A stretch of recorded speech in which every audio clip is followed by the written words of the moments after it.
Out of every winter comes spring. That familiar warmth reminding us baseball is back. It is a fresh start. Hope renewed. Another chance. It is a new season with infinite possibilities. The wait is over. Spring has sprung.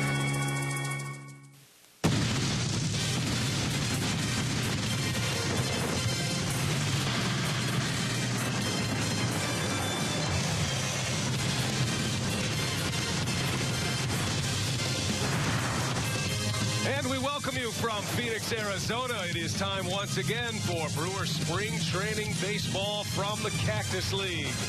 Wednesday afternoon, sun shining brightly. Temperature's going to be soaring into the 90s today. It's the A's and the Brewers, the second of three meetings between these two clubs.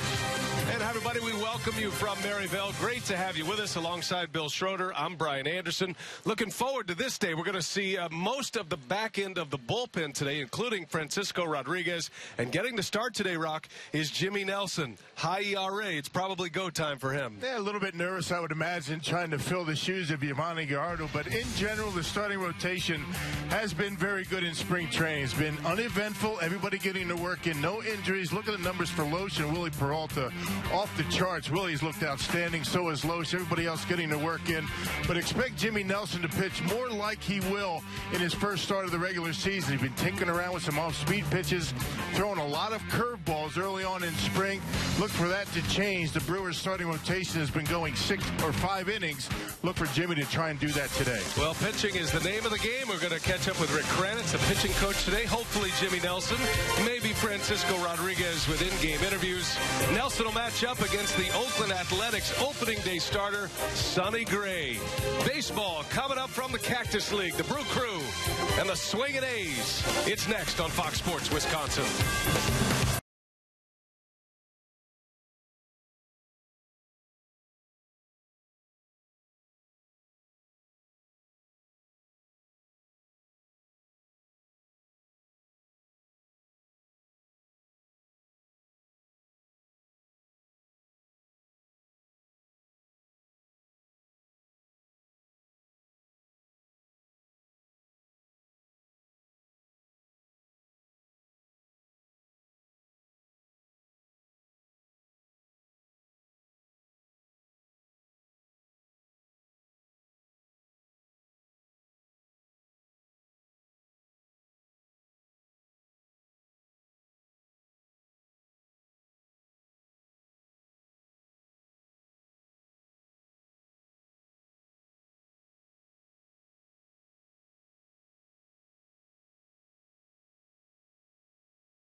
The Oakland Athletics, a playoff team a year ago, although it was a disappointing finish for the A's. Remember, they lost to the Kansas City Royals in the wild card game. Well, Bob Melvin feeling very good about his club this year. He's got some injuries he's had to navigate in his outfield, but this is how the A's line up today. It's brought to you by Potawatomi. Craig Gentry will be in right field. Sam Fold in center. Brett Laurie, the former Brewer, traded from the Blue Jays to the A's, will hit third. Middle of the order is Ike Davis, Marcus Semien, their new shortstop. Stephen Vogt will catch. And the bottom three, Josh Fegley is the designated hitter. Andy Perino and Billy Burns will round them out with Sonny Gray on the mound. And while the A's will use the designated hitter, Jimmy Nelson will hit for himself. Big Jim steps to the mound, ready to make yet another spring training start. And as Rock mentioned, an important one at that. His numbers from last season after being named, Rock, the Pacific Coast League Pitcher of the Year while pitching for the Nashville Sounds. Yeah, outstanding numbers down in AAA, but struggled a bit last year with the Brewers. Earned run average a little under 5. Had that third pitch issue. Looking to correct that. He's been throwing some good curveballs down here in spring training. Using a lot of them, as we mentioned on the open. Last pitch against the Diamondbacks. Went only 3 2/3 innings, gave up 3 hits. He hasn't walked anybody, which is a good sign. Let's check out the Brewers defense. Brought to you by Marshfield Clinic. Park, Gomez, and Braun in the outfield. Chris Davis gets the day off. Ramirez, Hector Gomez, Luis Sardinas up the middle. Adam Lind has been swinging the bat extremely well at first base, and Jonathan Lucroy behind home plate. Now we're just about ready for baseball today. Great to be back with you, partner. You got the show hair going. You've got the sun shining brightly. You went right with the show hair, did you? Yeah, it's great to have you back too, partner. Ron Renicky, the skipper of the Brewers. So it kind of threw me a curve. You know, I usually wear the hat because of the heat and the sun. And yes, sun smart. When you take that hat off, the hair, you just have no control over it. Hey, man, you've got the Coors Field power alleys going, man. You're looking handsome today. Well, we're going to have some fun today. We've got some interviews lined up. Our buddies from the Media Relations Department, Mike Vasallo, helping us out with those interviews. So we'll be able to talk to some guys during the game, we hope. And let's hope Jimmy Nelson can put together a good outing here today.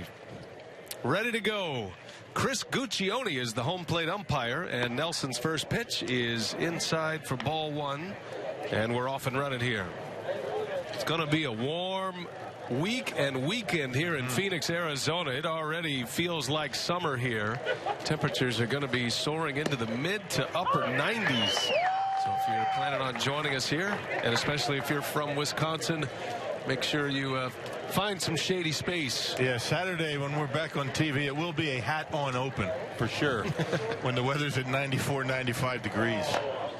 Little tapper in front of the plate. Lucroy will pick it up, and a low throw dug out by Adam Lind. Beautiful play at first base.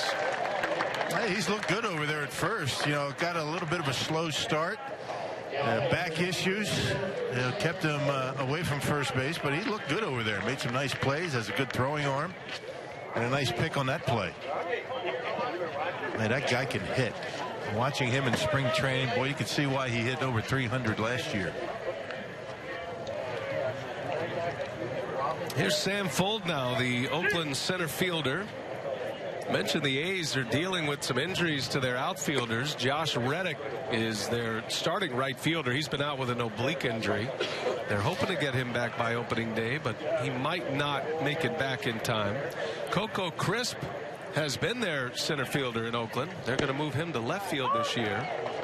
And Crisp is missing some time as well with an injury to his elbow. Had to have a cortisone shot. Remember, he missed a good chunk of the schedule last year with a neck injury. Missed about 40 games with that problem. A lot of teams are having injury problems in spring training. It's that time of year. Spring training feels a little long for position players. It's always the case as pitchers begin to build up, and those neck injuries start to pile up. Hamstrings and quad strains, and just trying to get to the finish line of spring training relatively healthy, and the Brewers, knock on wood at this point, are in that position. Matter of fact, they've gotten some guys back, like Adam Lind and Jonathan Lucroy, who missed a good part of the early schedule. Yep, everybody seems to be healthy, as you mentioned, knock on wood, and the Brewers have been relatively fortunate in that department. And that slider's been a good pitch for Jimmy Nelson so far this spring. Continues to work on the curveball. Velocity has been very good. Working on some things in his first 3 starts. You look for him to change it up a little bit and pitch more like he will when he gets his first start this season in the regular season. 2-2 to Sam Fuld. Little wave and a tapper foul. Yeah, I like your point on Jimmy Nelson. I mean, I guess it's twofold, though. One point is he's probably forcing the issue with some of these ancillary pitches to make sure that he has them in his arsenal, but he's not having a whole lot of success. He did have one bad start So I wouldn't necessarily look at the ERA and consider that a major problem. He gave up 5 earned runs in 2 1/3 innings. That was against the Chicago Cubs 2 starts ago. So there's no way he's going to be able to get his ERA into any kind of decent position at this point. Oh, good breaking ball there. Sam Fold out in front, and a strikeout for Nelson. 2 up and 2 down as Jimmy picks up his first K. And that's the pitch that Rick Kranitz and Ron Renicky have been looking for. That's the pitch that he threw in the minor leagues. Got all the strikeouts, had great earned run average, and they're hoping he's going to be able to have that pitch just about every time out. Well, bench coach Jerry Narron keeping a close eye on the proceedings here. He and Ron Renicky has been spending a lot of time together working through the roster. Brewers don't have that many spots available at this point, and the spots that are available are the kind of spots that you want to deal with at this point. You know, your maybe last 2 spots for position players. Your last spot, maybe it looks like maybe there's only 1 remaining in the bullpen. So I'd say most teams are trying to fill those positions. Oakland in a similar position. 2 outs for Brett Lawrie, newcomer to the Oakland A's, part of that Josh Donaldson trade. Brewers drafted him, traded him to Toronto in the Sean Markham deal prior to the 2011 season. And then Lawrie coming to Oakland this past offseason. I give them a bat if he's able to stay healthy. A guy that brings an edge to the game, which there's nothing wrong with that if you have a guy in the clubhouse that's a little bit fiery. And Brett Lawrie certainly has that reputation. 1 ball, 2 strikes. Good fastball. It's got a lot of sink on it here today early for Jimmy Nelson. Yep, stays on top of it with that 2-seamer. He gets that good downward action. You know, that in combination with that slider and occasional curveball. These are good pitches for Nelson.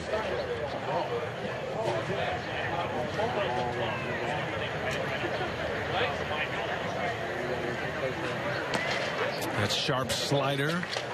Nelson's signature pitch. We were asking Ron Renicky about Jimmy and some of the things he's been working on, and he agrees, and it's important. You're going to have a 3rd pitch, even a 4th pitch. I mean, that would take a guy like Nelson into elite status if he throws 4 pitches for strikes consistently with his stuff alone. But Renicky made a good point. He said, I want him to get that slider back like you were talking about. We want to see that slider that he has shown in the minor leagues.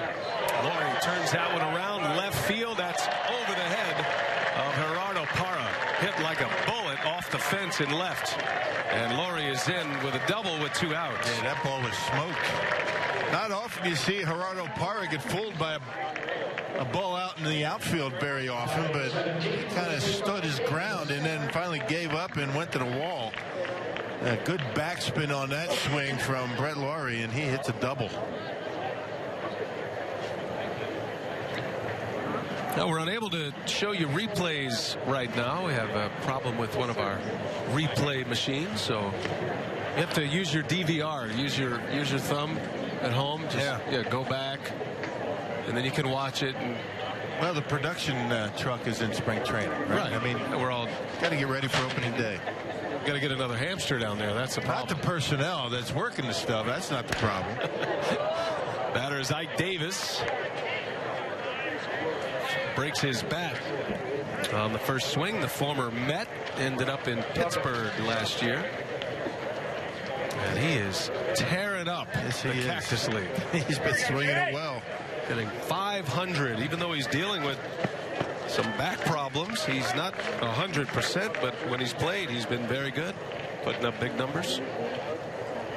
What kind of numbers are you looking at right now, Rock, for spring training? What matters to you when you start looking at offensive numbers at this point as we get to the final 10 games of the Cactus League? I don't think any coach, manager is worried too much about runs scored or how many hits a guy's getting. It's all about approach and how hard is a guy hitting the baseball. I mean, the Brewers have been scoring runs at a tremendous clip in the last week. They had 12 runs yesterday. In the last last week or so, they've had 3 games of double-digit run totals, big hit totals, and guys are swinging the bat. Everybody. Now the Brewers scored 12 runs against the Diamondbacks last night. They won that game 12-0. Michael Blazek looked great. He did. Good breaking ball. An emerging story here for the Brewers as they're stretching him out as potentially a starter. Went 4 innings yesterday. Brewers scored 13 against the White Sox. There's a base hit to right. Laurie's going to round third, and he's coming home. Braun's throw, not in time, and it's a 2-out RBI single for Ike Davis. And the A's have the early lead here this afternoon. They got in on his hands. Look at a breaking pitch, and Davis able to fight it off into right. Mentioned Davis has been swinging the bat well. 3 for 4 in yesterday's ball game. There it is, down on the handle, but put in a good spot into right field for a 2-out RBI.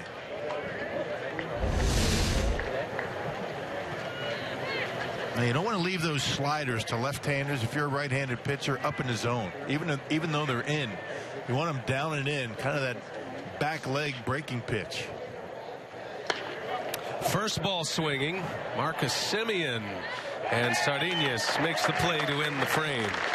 So Nelson gets his first 2 men out, and then back-to-back hits. And it's the A's on top 1-0 with the Brewers coming to bat.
The grass berm above the outfield walls, soaking up the rays.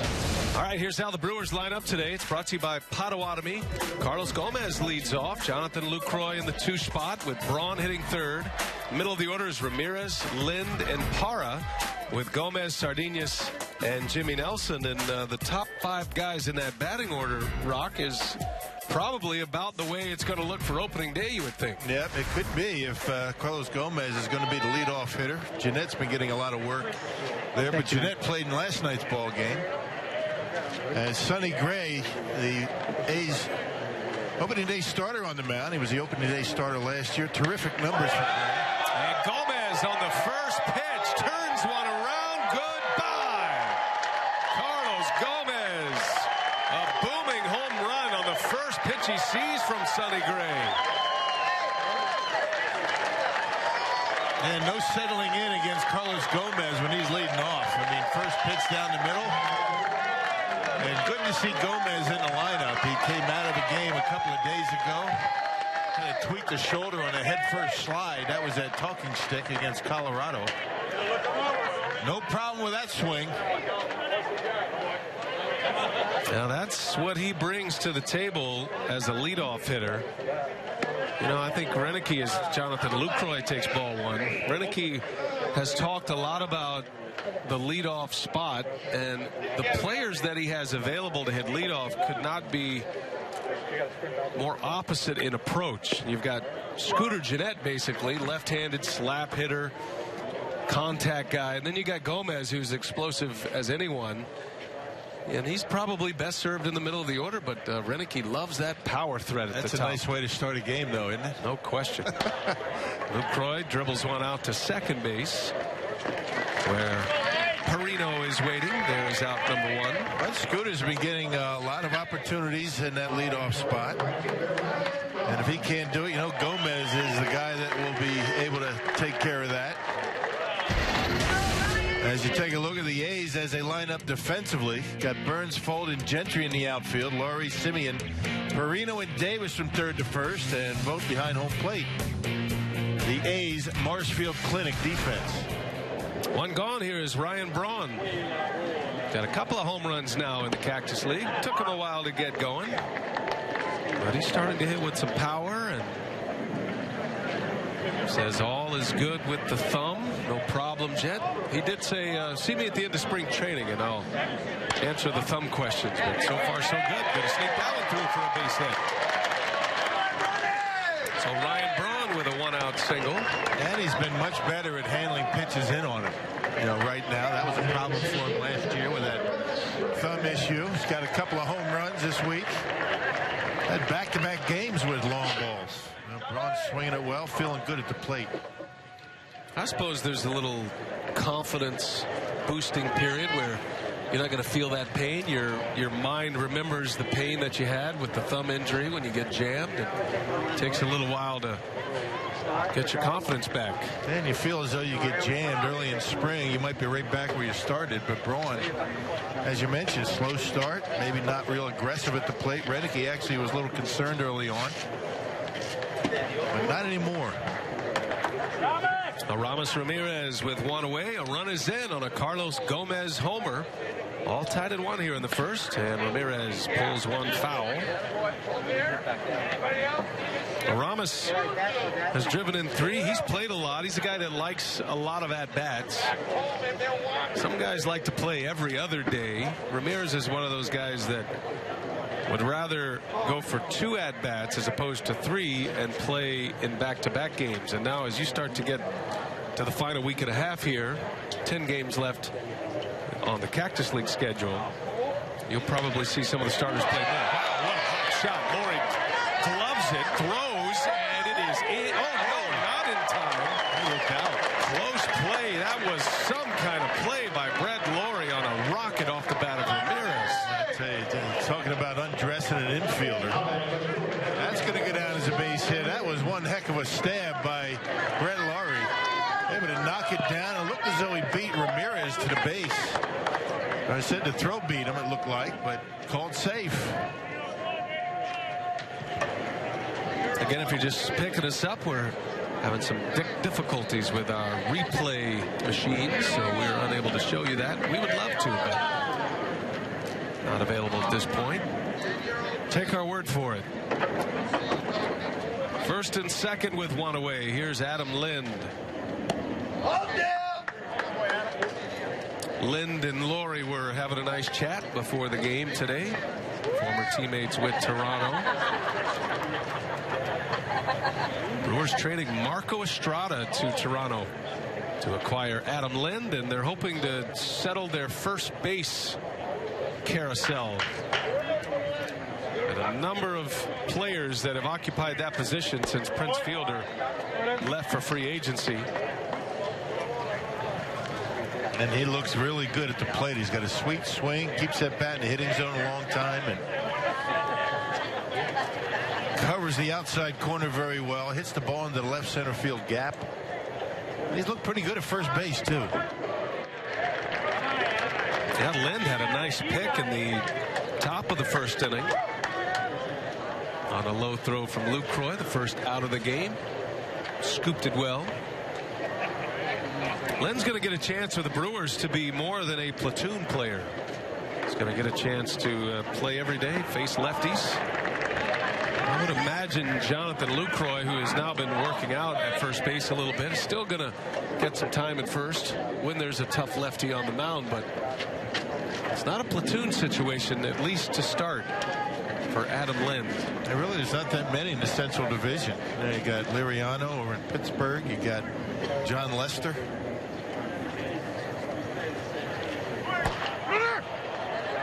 Right to Davis. One first baseman to the other for the second out. Second and third for the Brewers. And Gerardo Parra is coming up.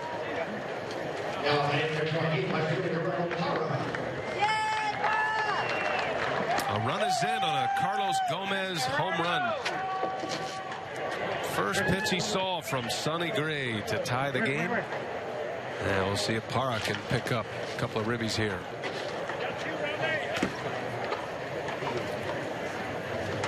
Parra has a home run this spring. He's driven in 8. He's done a nice job with men on base.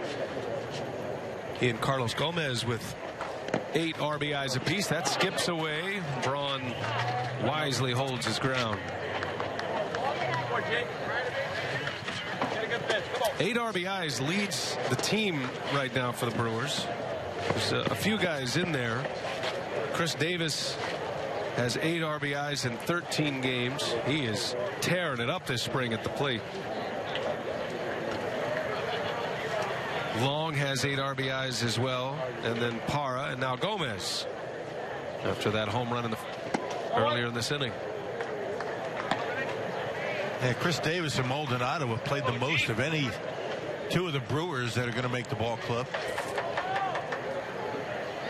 Davis looks good. Maldonado looks real good right now. And second and third, 2 men are out, and Parra slaps one foul.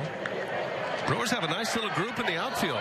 They got movable parts, left-right options with Parra and Chris Davis. That's 4 pretty talented outfielders that I think any manager in the big leagues would love to have. Yeah, and they're going to break camp with 1 more. That person has not been determined yet.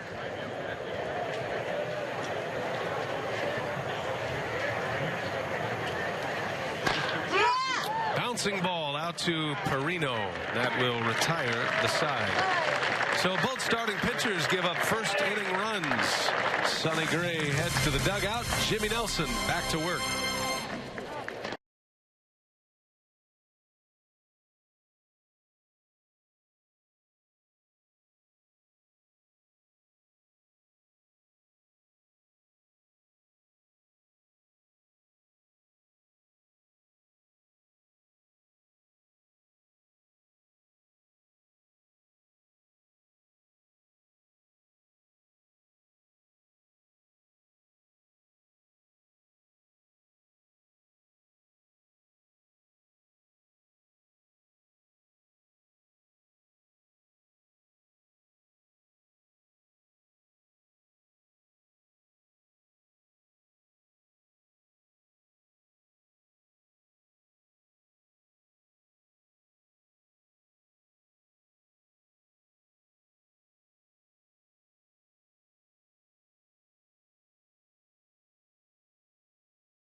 Runs in the first was a 2-out RBI single by Ike Davis for the A's in the top of the first off Jimmy Nelson, and Carlos Gomez with a home run in the bottom half of the first inning. So here we go to the second, hoping to get 4, maybe 5 innings out of Jimmy Nelson today. They'd love to get 5 innings out of him.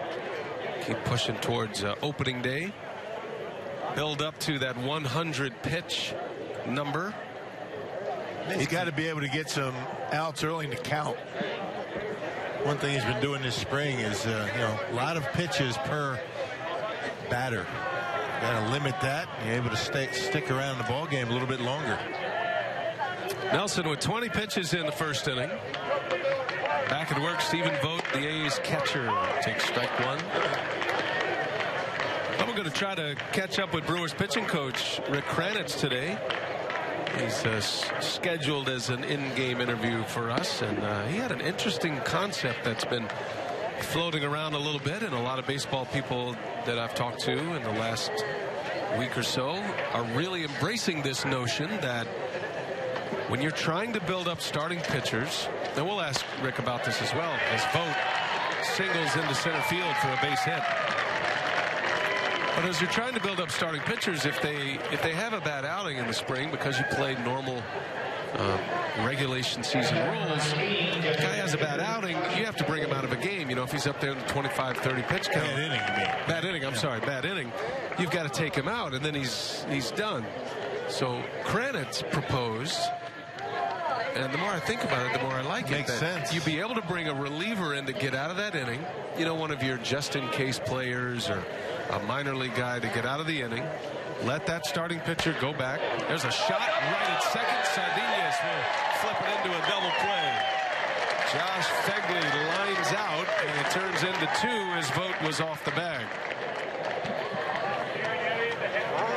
2 quick outs, 1 swing of the bat. Yeah, it didn't take much for Vogt to be able to get doubled up about a couple of steps and an easy double play. So yeah, Kranitz is saying that if you're trying to build starting pitchers up, and that's the real purpose of this extended spring training, well, you'd be able to re-enter that starting pitcher. If he's having a bad inning and his pitch count gets to 25 or 30, you don't want to push a guy that far. Take him out, let him get out of the inning, and then let him come back and see if you can get 2, 3, 4 more innings. I love that idea. Yeah, you only do it once in a game. Right. And I think it makes a lot of sense. Why not? As opposed to taking a guy out and having him work him down in the bullpen, it really takes away from what you're trying to accomplish. And who really cares anyway, right? I mean, I don't think it doesn't much matter. You know, opposing managers, they want to see their hitters face major league starting pitchers. Right. You know, they want to see how they're trying to make decisions on their players as well. I think you're going to see that incorporated next spring. I really do. I think it makes a lot of sense. We'll call it the Kranitz rule. Makes a lot of sense. And I'm surprised that it hasn't come up before this. I'm surprised you didn't think of it. If I thought of it and mentioned it, everybody thought it would have been a dumb idea. Rock, you can't do that. Come on. You changed the rules. A little defensive swing by Perino. Wow. Jimmy Nelson. Some wicked stuff to get the strikeout. We got a replay, Rock. Back door. He got him. Inning over.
Brewers half of the second inning. You can save big tickets. Save on tickets when you bring your group of 25 or more to Miller Park this season. Group tickets start at just $9 and are available in block seating, custom tailgate spaces, all-inclusive areas, and more. For details, visit brewers.com/groups. Can't wait. Opening day right around the corner. 10 Cactus League games remain, including today. Here's Hector Gomez. getting the call at shortstop today.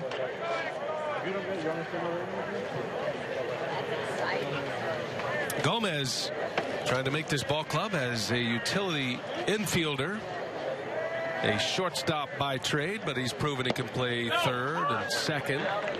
Every team needs a backup shortstop, and that's a really difficult position to find. The Brewers are blessed with many players who can play shortstop, including the next two hitters in Gomez and Sardinas. Billy on Herrera can play short.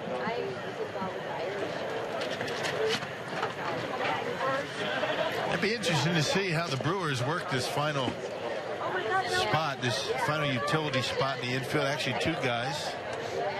Final spot in the outfield, a spot in the bullpen. And there still is talk that Matt Clark makes the ball club. He's the first baseman. I guess you can throw him in the outfield if you need to. Yeah. And he would be, you figure if he makes the team, it's going to be based on his bat. The fact that they need a bat, a threat off the bench. Be interesting. Little flare. Perino's been busy today so far. Makes a catch for the first out, and Gomez is retired. And Sonny Gray getting in on some hands the last couple of batters. You got Parr, you got Gomez on the pop out. Got good live fastball. He's got great stuff.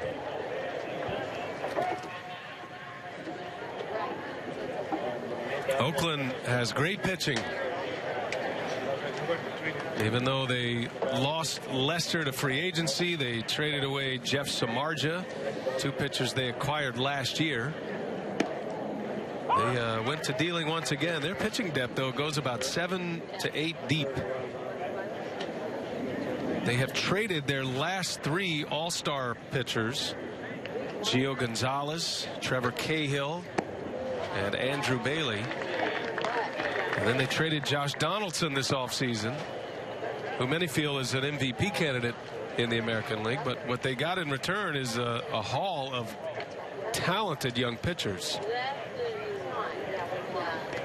And that's really been what the Oakland A's have been all about. I mean, for a long, long time, pitching and defense. On base percentage, scoring runs, manufacturing runs.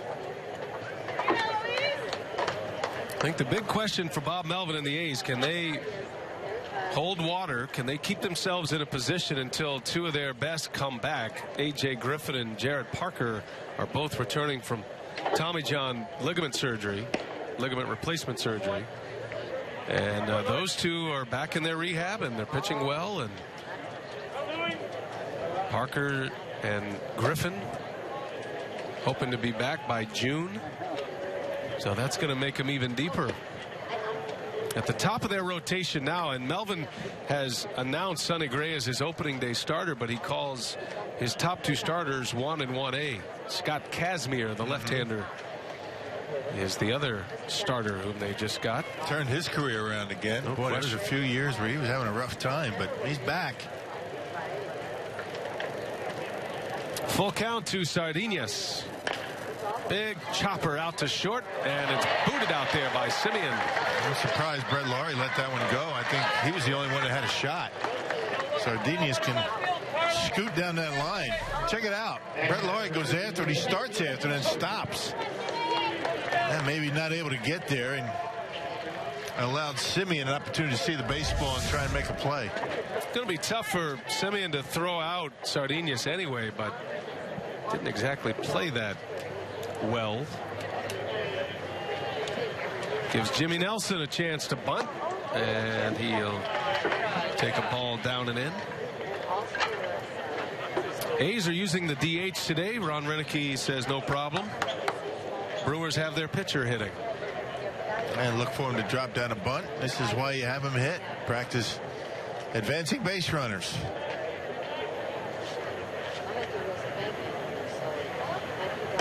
There's a bunt, and they will make a play at second, and that's not in time, but it hits Sardinas in the face. Oh my. That throw hit Sardinas. Hopefully it caught him in the helmet. more than the face. Yeah, good to see him getting up on his own. That was scary. Yes, it was. Athletic trainer Dan Wright quickly out there. He bunts a little bit too hard. Davis thinks he has a play at second. Oh, turned right into it. Yeah, he did. In his slide, he turned around and it got him. It's going to be an error on Davis. And, you know, the way Dan Wright is looking at Sardinas here, I think he's very fortunate. He's going through the concussion protocol. The fact that he got up so quickly. Yeah, it's good. Very good sign. Yeah. I don't know if it was the helmet, the underside of the lid, or the sunglasses, or what, but that could have been he's very bad. Very fortunate. And no blood. Looks like he's answering all the questions of head athletic trainer Dan Wright. Watch the way he turns his head right here. Hard to tell really where exactly it got him.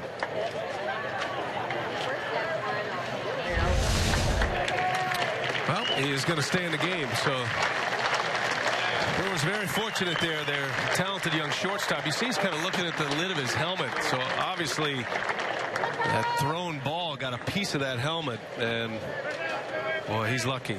That might have saved him from a long-term injury, more serious injury than that. Good to see him stay. Glasses might have helped him too.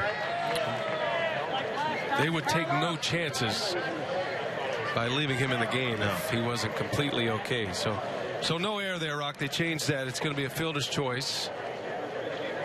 And it'll be first and second with one out. Gomez up. Pop up into foul grounds. And Davis will watch that into the seats. Yeah, it looked like Sardinas would have been safe regardless. You know, the way it looked on the replay. And no error. Nobody able to advance any further. So two questionable defensive plays by the A's, but no errors on the board. Yeah, they gave Sardinas an infield hit on his Baltimore chop. Gomez has seen two pitches. He swung at both of them. First one he hit out. Yeah, and he's firing away again. He had a good one to hit it right there. Yeah, kind of tweaked the shoulder sliding headfirst into second base a couple of days ago. But it looks as though there's absolutely no problems. I think it was the right shoulder as he reached for second base on a headfirst slide.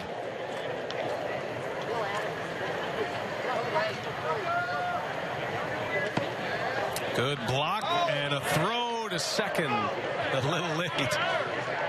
It looked like Vogt threw a slider to second. Maybe more like a curveball to second. Looked like he didn't have a good grip on it. I thought that ball was going into center field when it left his hands. Sometimes the catcher tries to be quick. Here it is on the short hop. Look at that thing. Yep. I think when he let it go, he thought it was into center field, but there was nothing on it. It wouldn't have reached. It's a gravity ball. 1-2. And that gets by him. So Sardinas around third. He'll hold up there. Second and third with one out. Vogt made a great block on the previous pitch. That one he should have had. Yeah, right through the wicket. So not a very good inning for the A's defense. Check it out. It's a breaking ball. That one not even in the dirt. That's a pass ball. Yeah, they scored it a wild pitch, but no chance. It's almost like he got crossed up a little bit. We have to work on the official scoring here in spring training, Rock. You might have to have a seminar. A bouncer to first. Davis has only one play. That's going to get a run in. And Carlos Gomez has driven in both runs today for the Crew. It's 2-1. RBI ground out for Carlos Gomez. Here we go, Jonathan. It's all about making contact with two strikes, productive outs. The Brewers have been doing that lately. Brewers in last night's ball game, a lot of two-strike hits, a lot of two-out rallies. The Brewers last night in the third inning scored 4 runs with 2 outs and nobody on. So the approach, the Darnell Coles approach, has been looking pretty good as of late. 2 outs, runner at third for Lucroy. What is the official protocol of official scoring in spring training? I mean, it doesn't feel like it's one guy making a decision over there. It feels very much like there's a lot of input. You got to be a consensus builder over there. You know, in the defense of Mike Vasallo, who is the official scorer, the media relations director, there's no replay. So, I mean, we had thought that ball was in the dirt initially. Yeah. Looking at it and the replay, it got the vote in the air, so it's a pass ball. He looked down here asking us. Oh, so the order of making an official scoring ruling is look at Euchre, ask the writers. Look at the guys that has the replay. I see. That makes sense. And a drive to right. That's down. A base hit. Lucroy with an RBI single. Yeah, he's something else. Lucroy, that approach never wavers on that approach.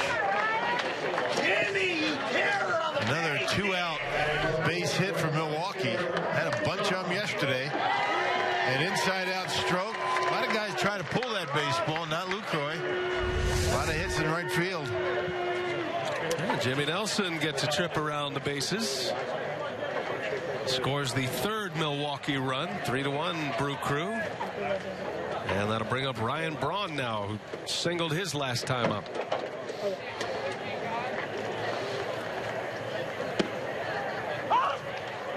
Bottom line is official scoring in the spring training is much different than the regular season. Not nearly the pressure. Or the consensus. Do you think guys actually call up and complain about official scoring decisions? I think they might. In spring training? I know they do it in the regular season. Maybe after the game. Although, in Vasallo's defense, he's pretty easily shamed into the correct call. If any official score needs to be called, it's a bad decision. Right. He has a good time with it. Problem is, he makes the ruling right away. Yeah. That's what he shouldn't do. He should just take a minute. Just take a beat. Braun rips one into left center. That's going to go to the fence. Lucroy chugging around third, and he'll try to score. The throw home. Lucroy's in there. All right, the hamstring's okay. Let's hope. Doubles in a run. Makes it 4-1. Yeah, that's a tester right there, going from first all the way around to home. Eddie Cedar sending him. And check out Braun. This pitch out away from him. And bang, he likes the ball out there, and he gets it on the sweet spot and rips it into the gap for a double. Another 2-out hit from Milwaukee. Guys are swinging the bats. They look good at the plate. Good time for that. So Ryan Braun now with 3 runs batted in. He's 2 for 2 today with an RBI. 3 runs batted in for the spring. Picks up a 2-out ribby. And here's Ramirez, and he rips one into left center. That's going to get down. Braun scores easily. And the Brewers are cranking along here in the Cactus League. 5-1 Milwaukee as Ramirez drives in his 4th of the spring. Days for Sonny Gray. Look at where the pitch is. Curveball right down the middle of the plate. That's the thing about Aramis Ramirez. I mean, if he likes it, he looks for location. It could be a curveball, a fastball. If it's down the middle of the plate early in the count, he's going to swing at it and rips that one into the gap.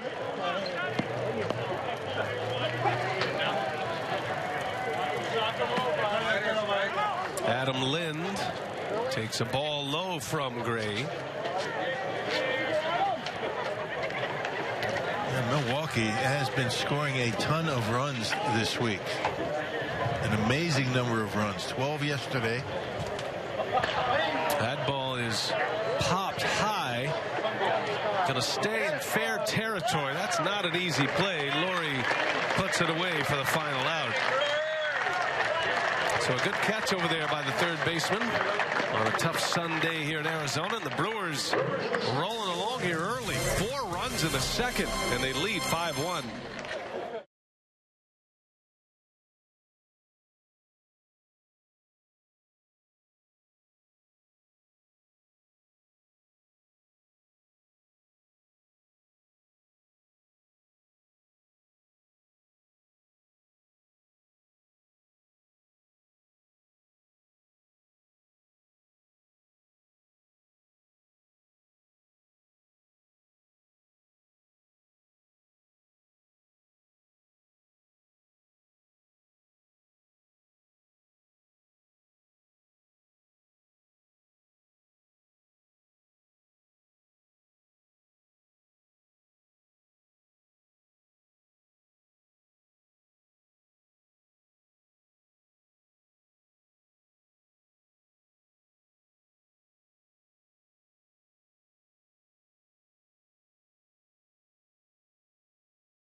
4-run second inning. And a reminder to join Fox Sports Wisconsin for UW Milwaukee and Marquette University College night tomorrow when the Bucks battle the Pacers. You get a $15 ticket and you get a retro Bucks t-shirt with your school's colors on it. Also, you get a beverage. First 10,000 fans at the game will receive a Bucks cap. Take advantage of the special offer. Go to bucks.com/BucksU. Enter the promo code UWMRush or Mark Rush, M-A-R-Q Rush. Jimmy Nelson back to work. And on the first pitch, a bouncer to Sardinas. Billy Burns retired for the out. One pitch, one out for Jimmy. We have a public service announcement, Ron, for opening day, right? We got the new screening, metal detector screening protocol. Yep, Major League Baseball is requiring every Major League stadium to have the metal detectors. All fans are going to have to go through those detectors. It's going to be particularly busy on opening day, as always, so get there early. Shut down the tailgates a little bit early. A little bit early. To the ballpark. Change your rhythm a little bit. Be patient. I mean, you know, the folks that are manning those metal detectors, try and get you through as quickly as possible. Be patient, get in early, and enjoy the ball game. So yeah, we've want to let you know opening day's always a great spectacle around Major League Baseball, especially in Milwaukee. Nobody does it better, so let's do that great too. There's a shot back up the middle. Craig Gentry with a single. There's that new curveball that Jimmy Nelson's been working on. At 1-1 pitch, tried to drop it on him, but left it up in the strike zone, and Gentry able to hit it hard into center field.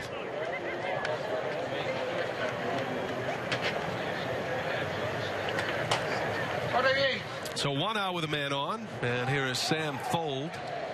Yeah, well, you and I, we had to go through the metal detectors even last year. Oh yeah, service level, everybody did. Yeah, we. That's part of our deal. Yeah. Set it off a few times on accident. Just make sure you put your cell phone in the little cup. Right, I do.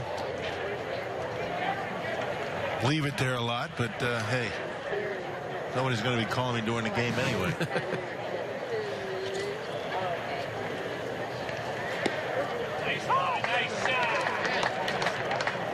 Good curveball there by Nelson.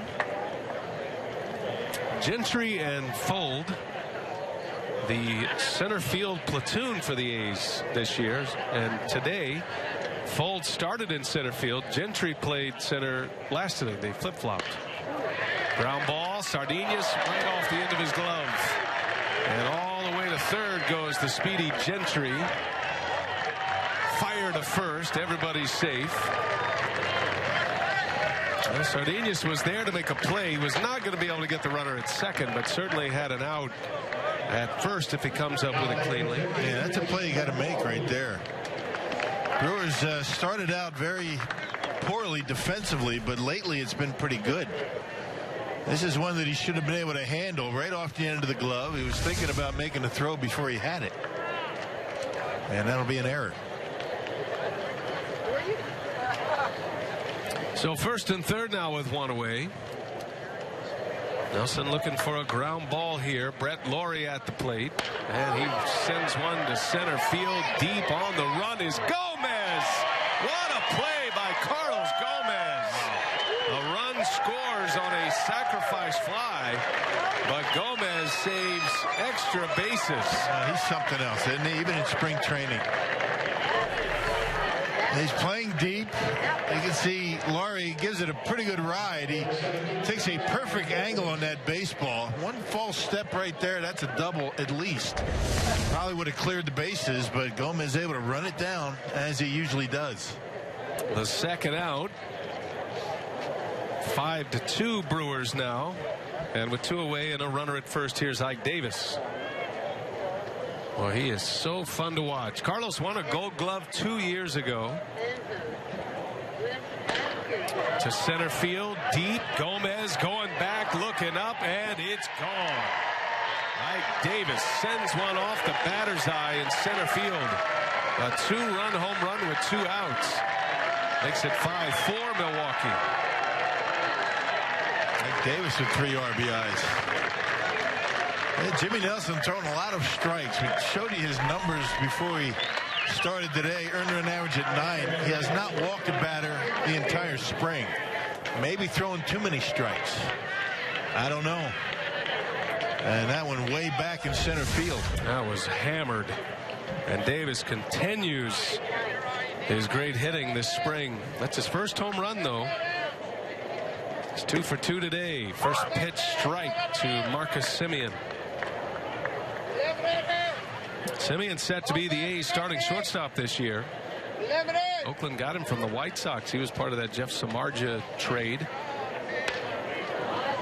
An offensive-minded shortstop. They're a touch concerned. I wouldn't say maybe not they are, but internally concerned about his defense. But there's no question he can swing the bat.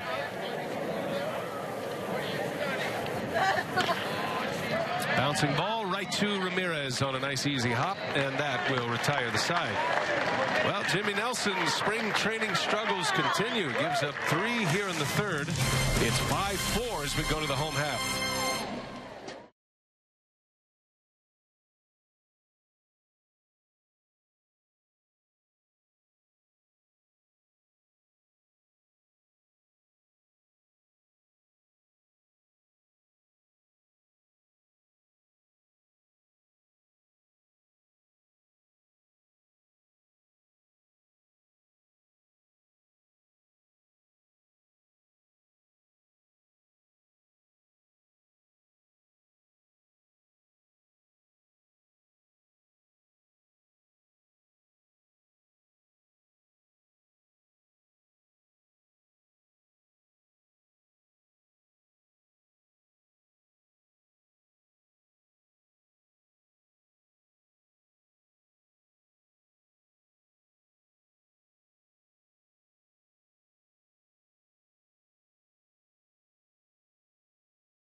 Well, bottom 3 here at Maryvale. The Brewers with a 1-run lead, and this season build a ticket plan that's perfect for you with a Fans Choice Plan starting at just $16 a ticket. The Fans Choice Plan allows you to pick the games that fit your schedule. To lock in the best seats at the lowest prices for the games you want, visit brewers.com/ticket plans. All right, here we go to the bottom of the third inning, and we're pleased to be joined by Brewers pitching coach Rick Kranitz. Cranny, thanks for spending a little time with us today. Always good to catch up with you as we get down the home stretch of spring training. Talk to us in general about the pitching story. Do you have guys typically where you want them, and how's the next 10 days going to be for you?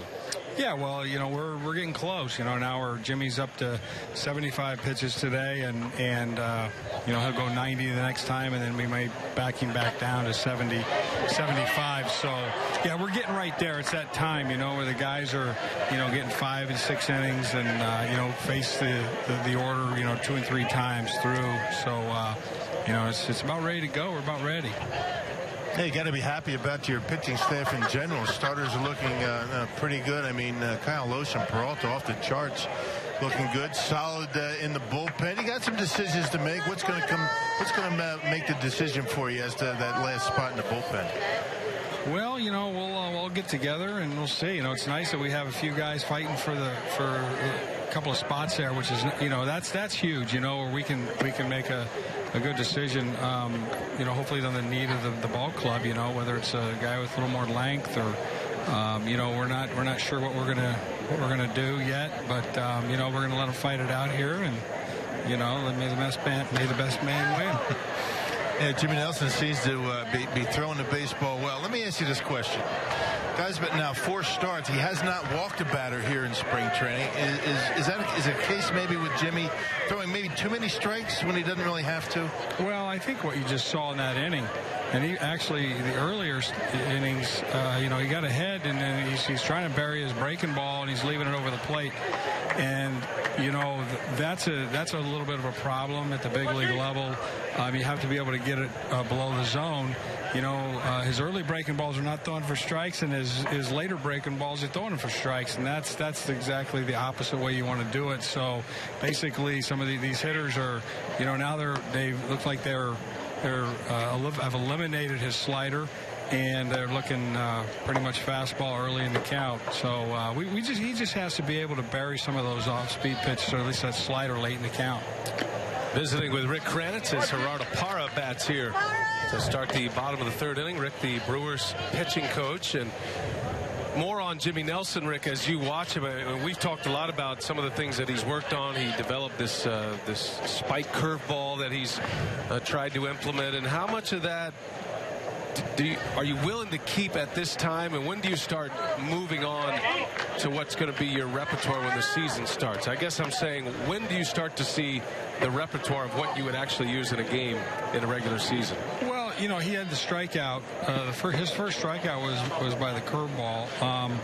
He's still a fastball slider guy. The curveball was designed for something that he can throw over the plate earlier in the count and use it as that, kind of like what Kyle does, to slow a hitter down, to be able, especially if you got a guy that's a dead fastball hitter, to be able to flip that thing over the plate where, you just slow him down to where he's not just sitting so hard, because, Jimmy is hard. I mean, if you're looking at Jimmy Nelson, you're thinking, I'm going to get something hard fastball, hard slider. We just needed to add something to slow the guy down. He does have a changeup, but that's still a work in progress as well. But I don't anticipate the curveball being something that is going to be used too much during the season, because he is a fastball slider pitcher. And it seems like that slider is coming along much better. I mean, it seems to have more of a break. And Ron Rennigy was talking to us last week saying he's not so much worried about the curveball, but he wants that slider back to where it was when he was in the minor leagues. Well, exactly. And today he's left it up a couple of times. And really, the thing about Jimmy is he's just like you hit it when you said it. He hasn't walked anybody. So basically, he's ahead of the game. A lot of times you're having problems with young guys walking too many guys. He's already ahead of the game where he's not walking anybody. Now we just have to be able to get the ball out of the strike zone with 2 strikes. And when you do that, you become a much better pitcher, and that's where the slider comes in. Because if they can eliminate it and not be worried about it, it's going to make you, when you're only a 1-pitch guy or 1.5 pitch guy, it's tough in the big leagues. So this is why it's so important for us to get that thing to where it's a competitive pitch, especially later in the count. And talking about a guy that likes to have guys chase late in the count, K-Rod, he's back with you. Talk about what he adds and how he really makes your bullpen, much better. Well, not only does he makes our bullpen better. What he is he's a great leader for us, especially out of the bullpen. He has those guys down there, prepared. He does a great job. He's always prepared every day. What I do know is when he's on our club is he's going to be ready every day. He doesn't like taking days off, which really is nice because it sets our other guys in the bullpen. Broxton go back to the 8th. We can mix and match in the 6th and 7th depending on righty lefty with the numbers that we have, and even at times when we need to give Broxton a day. We have, Smitty, JJ. I mean, there's the Kotz. There's a lot of guys that can get in there and take over in the 8th inning. That's huge for me, and it'd be huge for Ron. And it's big, when we get those guys later in the game they don't necessarily have to take out Smitty to face just because a right-handed hitter comes up, and he can face right-handers and left-handers. That being able to face both sides of the plate, like K-Rod does and like Broxton does, is huge for us. Rick Kranitz, our guest, Brewers pitching coach. I was eavesdropping on your pitching sheet today. K-Rod, Broxton, Jeffress, and Perez. Is that still accurate? Is that what you're hoping to see out of your bullpen after Nelson's done? It is accurate. You know, what happens is, you know, we're at the mercy of the starting pitcher. So if Jimmy goes 6, you know, one of those guys may not pitch, and they'll have to pitch tomorrow, but that's just the life of a reliever. We'll try to work everybody in. But K-Rod will pitch. Broxton will pitch.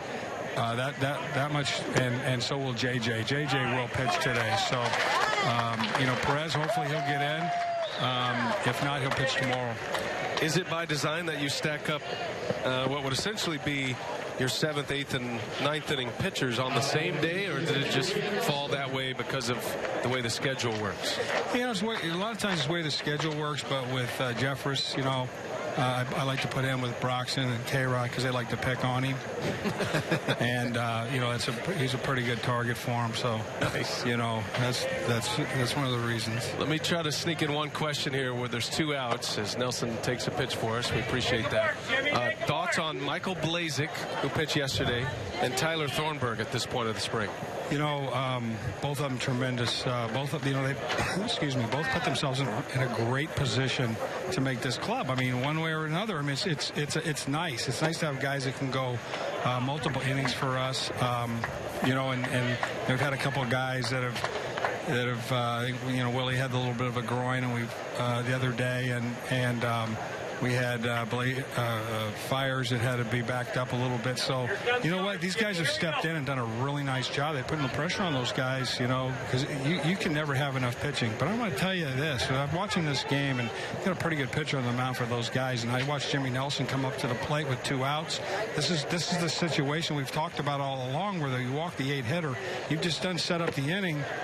You know, and now you're having to face the leadoff guy next inning if you happen to even get out of this. That's what we look at. I look at this a lot, where, you know, we with 2 outs, we've got to get that 8-hitter out, because we don't want that pitcher coming to play, because it changes so many innings. You want him leading off, right? Fascinating talking to Rick about innings and how they flow, and then, you know, whether you're going to see a guy 3 or 4 times. That's always one of my favorite topics with you, and that Nelson has walked allows me to also ask you this. We talked about it earlier in the broadcast, but you had, I think, the idea of the spring that's starting to get some legs now, but you brought up the notion that a starting pitcher in spring training who struggles, to take him out of a game and then be able to re-enter him once. Talk us through that. Why do you like that idea, and could we actually see that happen in Major League Baseball in spring training? Well, this happened 3 years ago. We brought this up 3 years ago, and you know what? It makes sense to me, because when you're at, like for instance, you know, Sonny Gray's out there pitching, and you know, he's scuffling a little bit, and you know what? Basically what we want to do, spring training's for the starting pitchers, and we need them to get out there, and we need them to throw, like today, I'm sure he's scheduled to throw 5, 6 innings. He needs to get his innings in, his pitches in. So basically what this does is, you know, when a guy's struggling, we have a reliever ready, you know, he can come out of the game and then go back out and start fresh the next inning. You know, these games really don't count in the standings and all that, but the most important thing is for these starting pitchers, number one, to be healthy, because when this starts to get 30 pitches in the inning, it starts to get a concern. Then you start to look at guys getting hurt. Right. So that's kind of what I look at. And not only is it the guys for healthy starting pitching, but it's guys that are coming off surgery. You know, when you want him to throw 3 innings in a game, and he may be in trouble not just by his own fault. It could be a couple of errors. It could be whatever. He's at 29 pitches. I'm getting him out of the ball game, or telling Ron, hey, we need to make a move here. You know, just for his own health. That would help in that way. I just think it just makes so much sense all the way around, and we should do this. It really does. You're one of the great thinkers, and I know I'll never forget Greg Maddox's Hall of Fame induction speech. He mentioned you, Cranny, and it's always fascinating to talk pitching with you. We appreciate your time today. Thanks, guys. All right, we'll let you get back to work here. And Rick Kranitz, the Brewers pitching coach. Not just a pretty face, is it? You know, he's kind of cleaned it up a little bit. He shaved his goatee. He said everybody was calling him Lee Tunnel, so he decided to clean it up a little bit. Great guy. He's a fascinating guy to talk to. He's always been a guy a forward thinker. I mean, I caught Rick Kranitz in the minor leagues, and hadn't changed much. Same guy. the way he talks about setting up innings, we try to get into those conversations with him throughout the year periodically, but it's he basically had those same conversations with Greg Maddux as Maddux was with the Cubs, and Maddux is a huge fan of Rick Kranitz, so much so that he made his way into his Hall of Fame speech. That gives you an idea right there. But talking about setting up innings, the fact that you walk an 8th place hitter, now you got to grind, and it's not just what happens. Okay, you walk an 8th place hitter, Rock, with 2 outs. You're facing the pitcher. All right, you get out of the inning. Get out of the inning. Saying, okay, well, it didn't hurt anything, but it did. It does, because the next inning, right? Right, and now you have the leadoff hitter to start the inning. You ideally like the pitcher to lead off, because you figure you have a leadoff. You get a leadoff out. Your pitcher's up. He can't bunt. He's going to be an out. So you're ahead of the game already. You walk the 8th hitter. You can't do that. 3-2 to Gomez on the ground, and it's off the glove of Laurie. Coming in to score is Sardinius. And the Brewers strike again here as the inning continues for Sonny Gray. Another RBI for Carlos Gomez. His 3rd of the day. Went with a breaking ball, and Gomez able to get it off the end of the bat. Had Laurie not touched it, it would have stayed in the infield. No run for Milwaukee. And credit Carlos Gomez with an RBI single. Makes it 6-4. And here's Lucroy. Kranitz keeps some pretty specific stats with his pitchers, but one game that they play is they keep the numbers on how often that you allow the pitcher in a National League game to bat prior to the 3rd inning. So, well, Jonathan Lucroy had some success against Sonny Gray the last time they met. Lucroy with his first spring training home run against Sonny Gray and the A's. The Brewers have put a hurting on the A's opening day starter a couple of times now. That was back on March 15th. Lucroy had just come back to the starting lineup that day, or in that week. Played in some minor league games.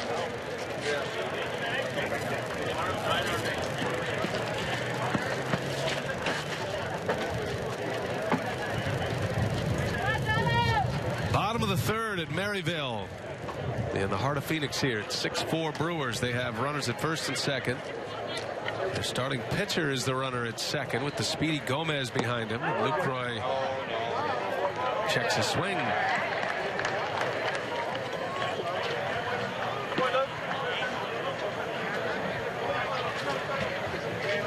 Well, it'll be fun to see K-Rod on the mound again. Frankie Rodriguez will pitch for the 2nd time today at some point. And then Broxton. We saw him Monday. He was out on the mound. They'll ask if he went. He did not. Checks his swing again.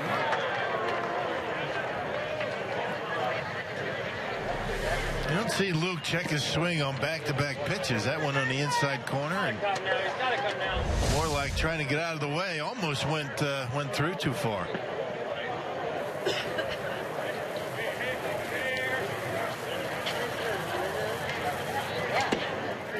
That one's in there. 3-2 the count.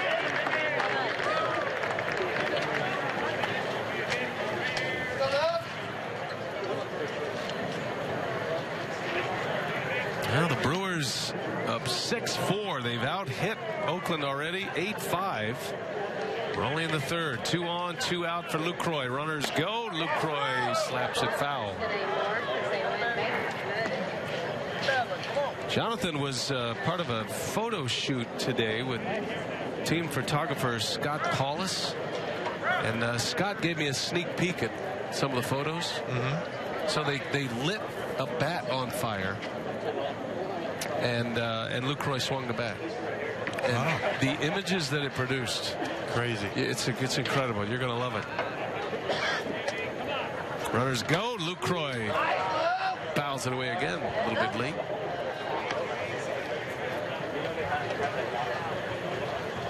His bat was literally on fire. Hot bat. Yep. You're always ahead of the game on that stuff. Am I? I just happened to be walking through the office and I saw Scott. How's that possible? I mean, what do you get emails or something from guys saying? Well, I saw Scott up in the office, and he's like, "Look, I want to show you something." No, nosing around up there. I was nosing around a little bit. I hadn't been around in a while. All right. Lucroy draws the walk. The bases are loaded, and here comes Ryan Braun, and Bob Melvin's got to go get Sonny Gray. Something he did not want to do here.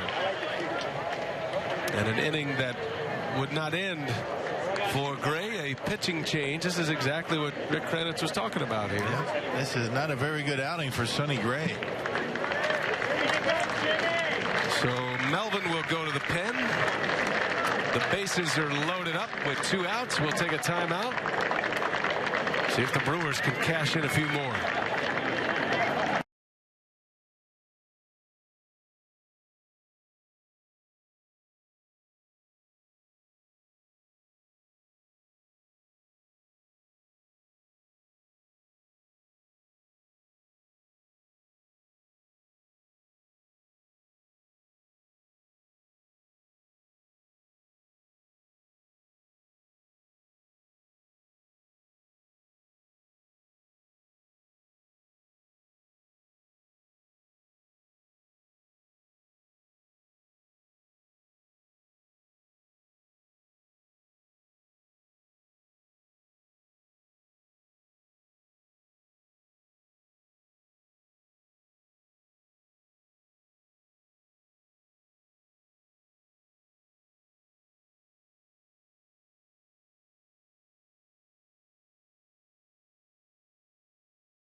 Going here, the Brewers were out quickly with 2 outs, and then 2 walks, a single and an RBI, then another walk. The last 4 batters have reached. Evan Scribner is the new pitcher. Sonny Gray cannot get through 3 today at Maryville. Yeah, rough outing for him. The Brewers' hot bats. We've been talking about how good those bats have been for the Brewers.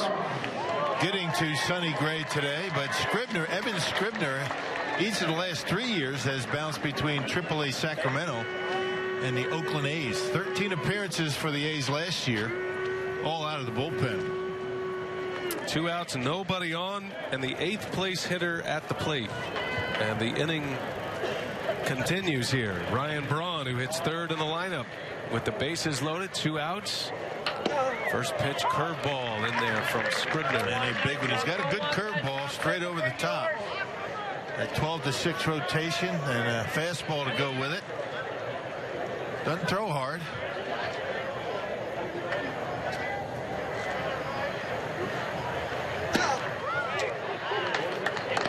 Last time up, Braun doubled into the gap in left center. It drove in a run. Scored Lucroy from first base. Braun's 2 for 2 today. Single and a double. Down and in. 2 balls and a strike.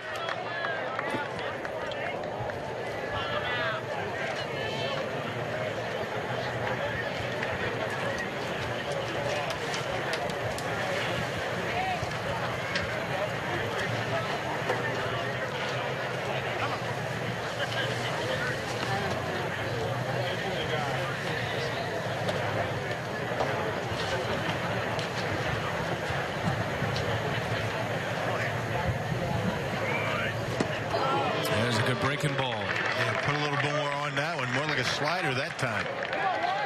Ryan in a 2-2 count now. Come on, Ryan. Scribner put it in the perfect spot.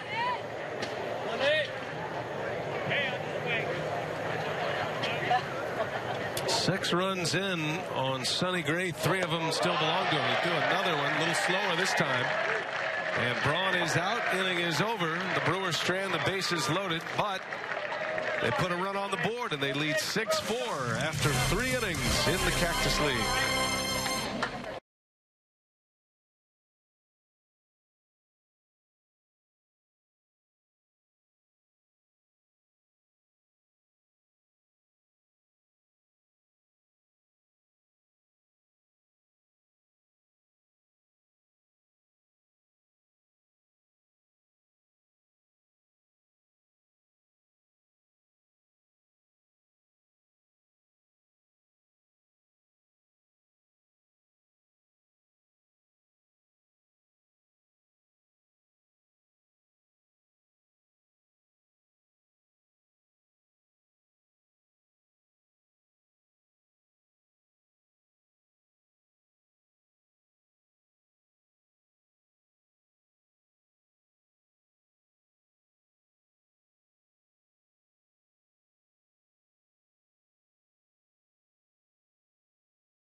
Summary with 3 in the books. The Brewers lead the A's by a score of 6-4.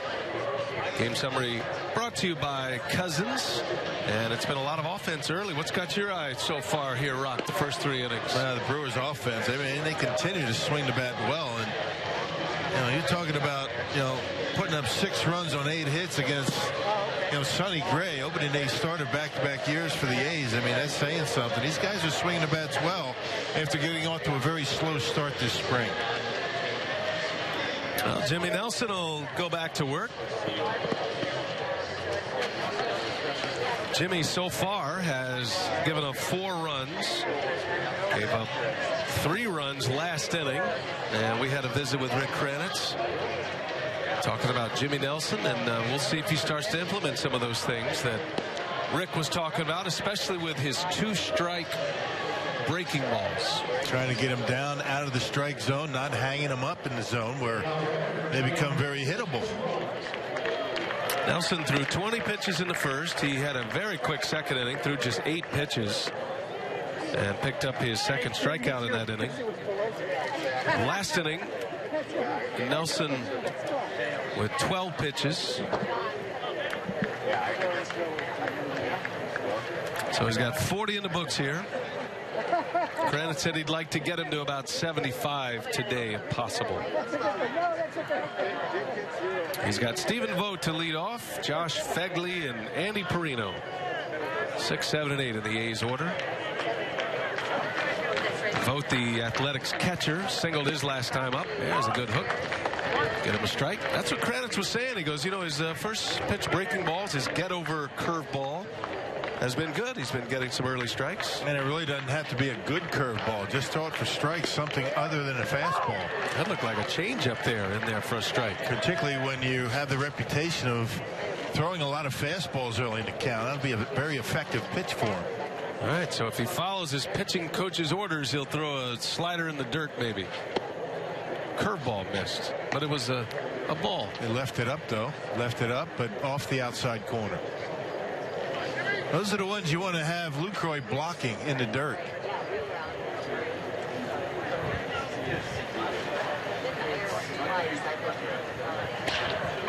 And that's through for a base hit. So another 2-strike hit for the A's. And again, Rock, another fastball that got a lot of the strike zone. Man, Vogt able to go down and get it. Yeah, left-handers like that ball down and in, and that's where it ended up. Hey, talk about that curveball, the slider that Jimmy seems to be leaving up in the strike zone with 2 strikes. Sometimes you try and throw it too hard, try to make that perfect slider, put extra snap on it. That's when they end up hanging in the zone. You just got to, wait back, relax, and just let your arm, do its work and not try too hard. Not try and throw that perfect slider. There's a good breaking pitch. And again, it's up in the zone. Not that of a great curveball, but it's something other than the fastball for a strike.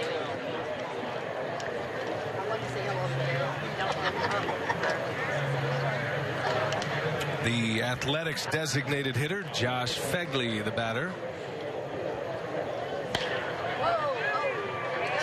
Well, Nelson was named as the 5th starter. He's done all he can do in the minor leagues. He has excelled through the minor leagues. He was the AAA pitcher of the year last year, despite pitching just half a season, but he had such a great year. Nobody had better statistics, even though he spent a good chunk of the year in the big leagues. And they're trying to get Nelson to that same place. It's all about confidence, I think. I mean, with a young pitcher, with all the success that he had in the minor leagues, for whatever reason, and when he's down in AAA, he's relaxed. He just allows his natural ability to take over, maybe sometimes trying to do too much when he gets to the big leagues, and hopefully he's over that. I think the Brewers were feeling like, by naming him as the 5th starter, traded Gallardo to make room for Nelson, and I can understand why Renicky would be hesitant to say Nelson is replacing Gallardo. That's not necessarily the case, but you know, you figure Gallardo, even though he was the opening day starter, slots in probably 3rd in that rotation, and so everybody bumps up a notch. Actually, Loesch is replacing Gallardo. Yeah, that's what Ron says. Yeah. A veteran pitcher who could handle that kind of pressure. There's a swing and a miss. He took a big rip. That curveball was up there for him to see, but Phegley missed it. Yeah, you don't want to leave him up there. I mean, those are going to get hit hard during the regular season. That was a mistake. Phegley out in front of it. I think the way Thornburg and Michael Blazek have pitched this spring, if the 5th starter's spot was open, there would be quite a battle going on between Nelson and Blazek and Thornburg. But by announcing that Nelson is in the rotation, that could all change. I mean, there's no guarantees. Renicky has only gone as far to announce his first 3 starters. Loesch will get opening day, then Garza, and then Willie Peralta. But by all accounts, Mike Fiers is the 4th starter and Nelson's number 5. That's the way they're lined up. That's the way they're pitching in spring training. And they talk about the lack of depth in that Brewers starting rotation, but with the success of Tyler Thornburg and Blazek, it's gotten a little bit better. And if you need an extra starter, you need a guy that normally, a pretty good chance you're not going to get through the season with only 5 starters. Well, Nelson has certainly done the best you can do to get this position. Coming up through the Brewers minor league system. Big kid out of Alabama, where he played his college ball. Last year, Nelson in AAA won 10 games in 16 starts. There's a ground ball. Gomez picks it up, fires to second for 1. Sardinas' throw is late. Boy, impressive. The Brewers even had a chance at a double play. Heck of a play by Hector Gomez. Hey, just happy to get one. Ball in the hole. Hector Gomez. I mean, we talk about his throwing arm all the time, but he's going away from second base. Gets rid of it quickly. Look at a strike over to second. And a perfect throw, gives Sardinas an opportunity to try and turn 2. Just missed him. That throw right on the money, right on the chest. Like a no-look pass. Yeah. A spin and a throw right on the bag. 2 outs now with a runner at first. Billy Burns, a speedy left fielder for the A's, hitting 9th in their order. And people don't think realize how big Hector Gomez is. He's a big man. Tall and thin. Was he 6'3"? Yeah, 6'3". That's a big shortstop. Don't see many that tall in that position. And a terrific throwing arm. Yeah, between he and Gene Segura, they're 2 pretty good throwing arms that the Brewers have. Sardinas with a terrific arm.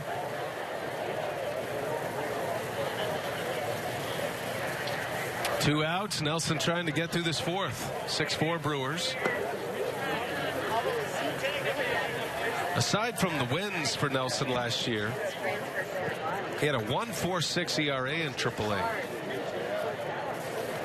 So in 111 AAA innings, Jimmy Nelson only walked 32. He struck out 114.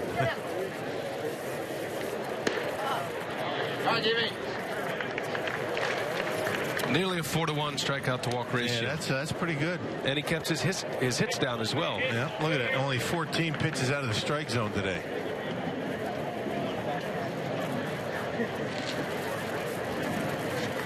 Nelson's whip last year, walks and hits per innings pitch, was under 1 in AAA. And then he falls off the mound a little bit. He walks Billy Burns. It just jinxed him, didn't we?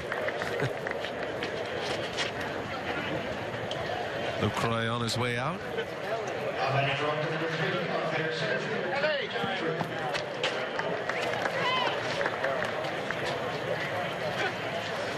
So 2 outs, 2 on now. Has not been a day for the pitchers so far. Sonny Gray and Jimmy Nelson are struggling. Yeah, a lot of long innings today. Pitch count's getting up there. Have not had a 3-up, 3-down inning yet. There's been a 3-batter inning. There was a double play. Gentry pops it up, little jam shot, easy enough for Lind, and the side is retired. So it's a scoreless inning for Nelson. Works around a hit and a walk. 6-4 Milwaukee.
On our Menards scoreboard. Save big money on all your home improvement needs at Menards. We head to the bottom of the 4th. Brewers baseball this afternoon on Fox Sports Wisconsin. Great to have you with us. Isn't it great to just watch a little baseball, see the sun? A lot of folks from Wisconsin here at the ballpark today, soaking it up. The Brewers have scored a lot of runs here lately. They hope to keep it going. Back-to-back home games. The A's today, the Mariners tomorrow at Maryvale. Aramis Ramirez will lead off for Milwaukee. He's 2 for 2 today. Drove in a run his last time up. Let's see. When's our next telecast after today, Rock? I think it's Saturday. Saturday against the Cleveland Indians. Yep. We got 3 more after today, I believe. Yeah, March 31st. The Brewers play the Cincinnati Reds. That'll be on Fox Sports Wisconsin. That is a Tuesday. And then Saturday, the final spring training game. The last one against the Indians of Cleveland. It's an early start. Oh, is that right? Noon here. 2 o'clock in the Central Time. Brewers will jump on an airplane and head to Milwaukee. Opening day is April 6th. There's no exhibition games at Miller Park this season. That's been the trend the last few years. Not this year.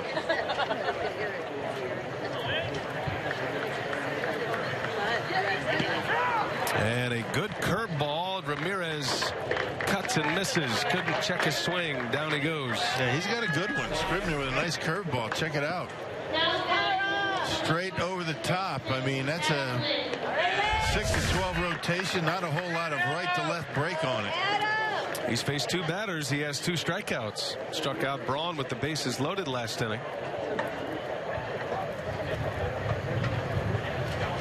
Here's Adam Lind now with 1 away. Lind is 0 for 2. Scribner gets ahead of him.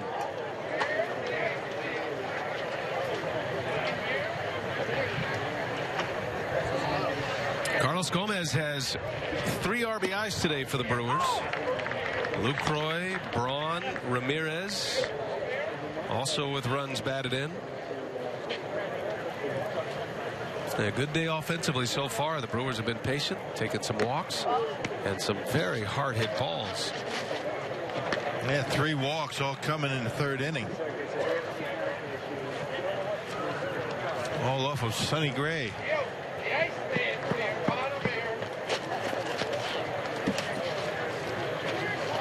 Lynn takes an 0-2 in the dirt. Back to that curveball.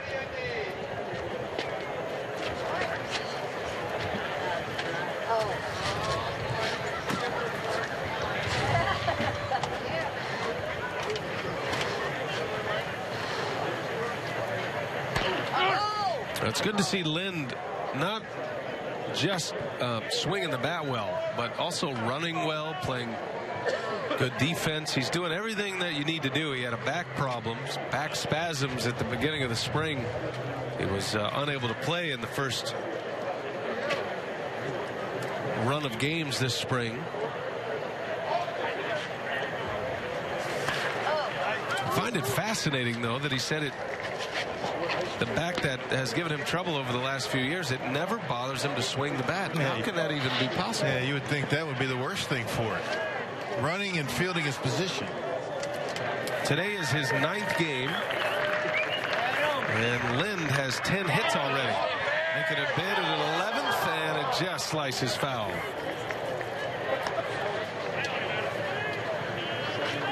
And no real question about his ability to hit.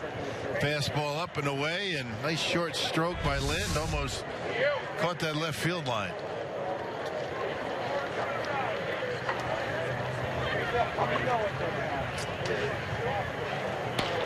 And Lind turns on that one, pulls it just over the Brewers bullpen. Run, run, run, run. The youngsters outraced to the ball.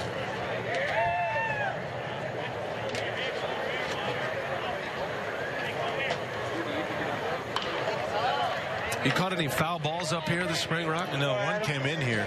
Oh, really? Over by the camera. I remember that. That's when you got yelled at by some of the fans. Ball came in here, went out the door, down the hallway, and some guy was screaming at me. There's like, how many people in here? Picks on me. I finally throw it down once they retrieved it. You're the only recognizable one here in the booth. Second out on a little ground out from Lynn. 2 up, 2 down. Adam is 0 for 3. All I could hear down there in the seat, that's terrible. Hey, Rock. That's terrible. I mean, because you didn't, they assumed that you caught the ball and we're going to keep it for yourself. Here's the other issue you have. I mean, all right, so we're way up here, right? So what am I going to do? Am I going to just fire it down there? What I did was I kind of flipped it and made sure it landed on the stairway. So it bounced, and then somebody was able to get it.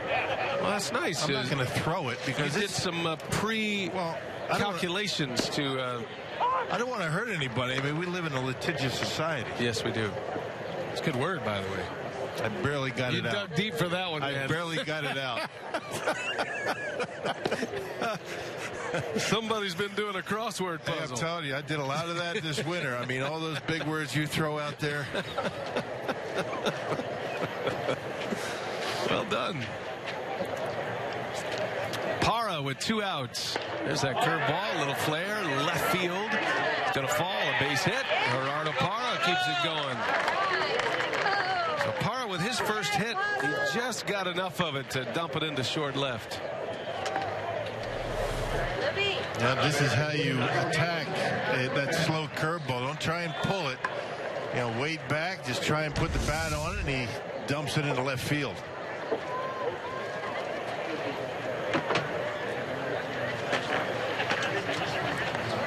So that'll give Hector Gomez a swing here with 2 away.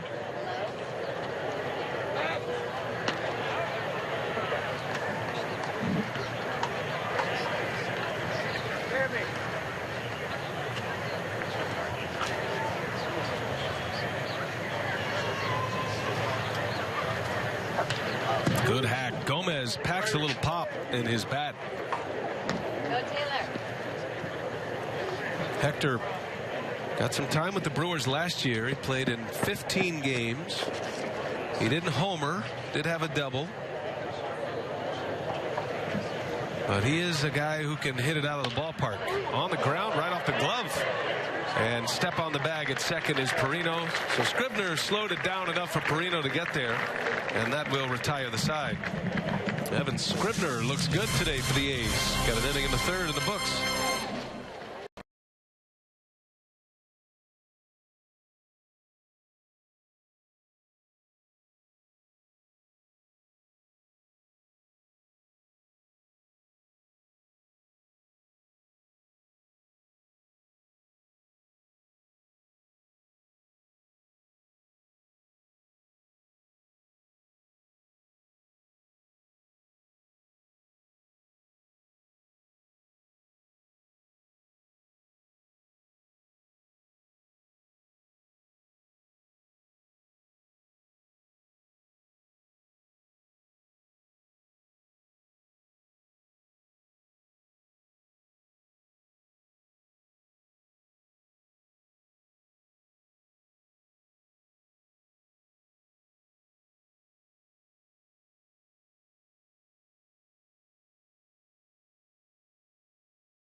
Stand. Gotta love your job, man. Show up and love your job. That way, fellas. Our Miller beer. What's on tap? See the Brewers and the Indians on Saturday, and then against the Reds on the 31st. Those are our next 2 telecasts. It's all brought to you by Miller Lite. Now in the original can, it is Miller time. Maryville Baseball Park, spring training home of the Brewers on a sunny, hot afternoon on a Wednesday in Phoenix. 6-4 Milwaukee. Jimmy Nelson back on the mound to start his 5th inning of work. And he'll have Sam Fold lead off. 2, 3, and 4 in the A's lineup. Fold, Laurie, Davis. A's signed Billy Butler to a deal. He'll be their primary designated hitter. Remember, they traded Cespedes away last year to Boston to acquire Lester.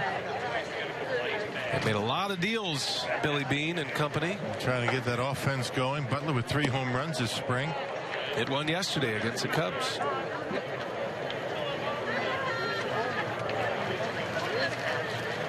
Yeah, they acquired Ben Zobrist as well. They signed him. That's a nice pickup. Guy that can play. Yeah. Second base will be his main position, but he can hit. Can also put him in the outfield. He's a switch hitter, a gamer.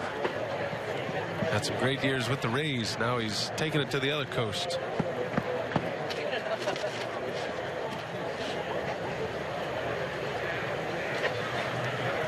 Sam Fold played for the Rays. Saw him with the Cubs too. Part of a center field platoon with Craig Gentry. On the ground, Sardinhas picks it on a hop, and there is out number 1. Nice job.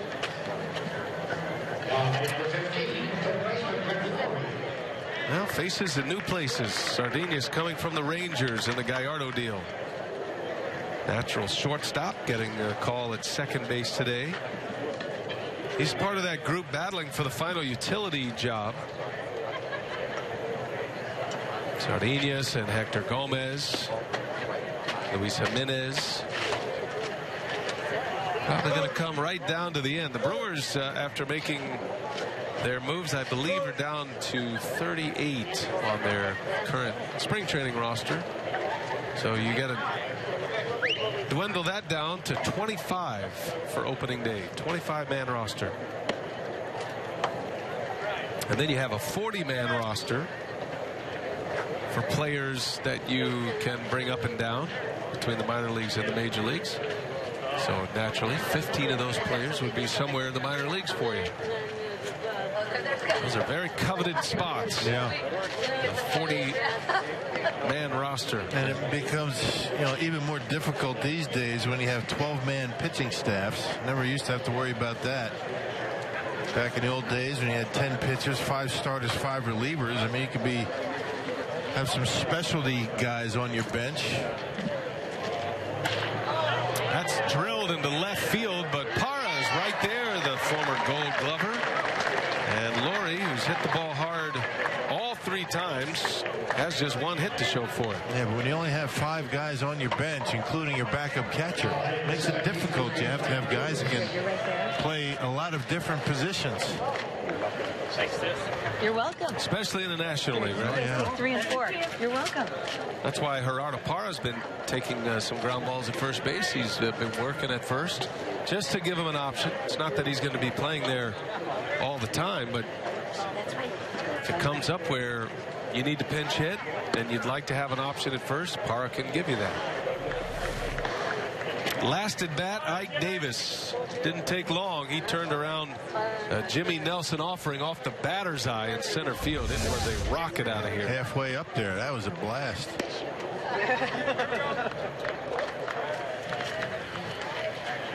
Big time power hitter, Ike Davis.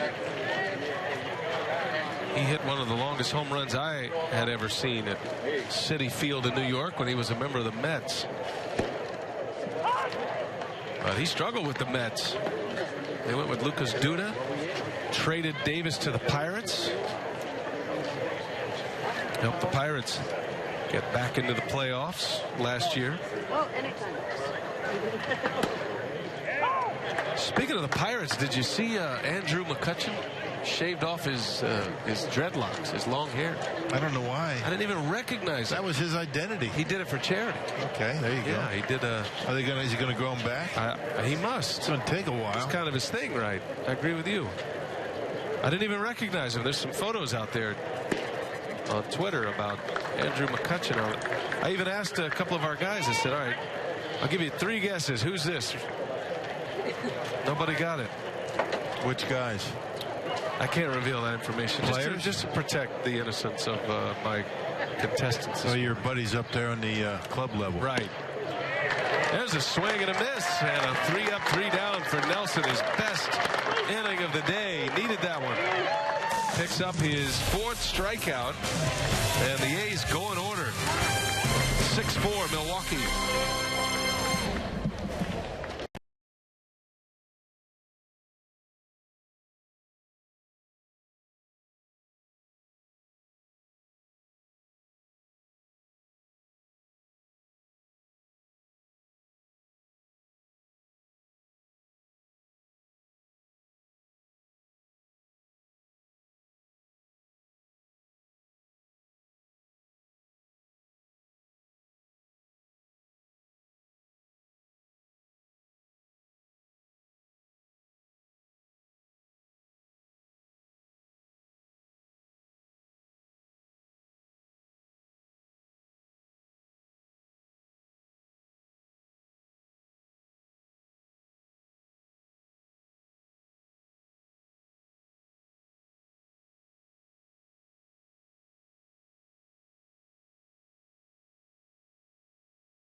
History will be made in Martinsville.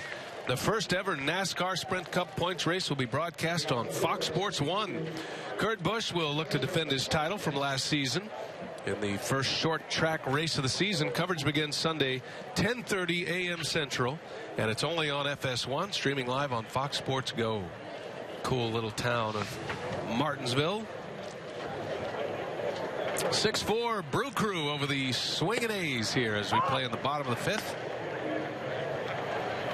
Luis Sardinas leading off for Milwaukee. Sardinas is going to make the Brewers as a utility player, or he's going to go to AAA and be the everyday shortstop. They play every day. And he slaps one to the opposite field, a base hit. Man, that was a nice swing right there. That should be his game. Not trying to pull it, stay back. Good to see him wade back and just punch it into left field. He showed very well in the big leagues last year. Maybe a push to the major leagues with all of the injuries that the Rangers had. Well, the Brewers have to figure that a young player like Sardinas, that they want him sitting on the bench or continue to develop in the minor leagues. Logan Schaefer will pinch hit here.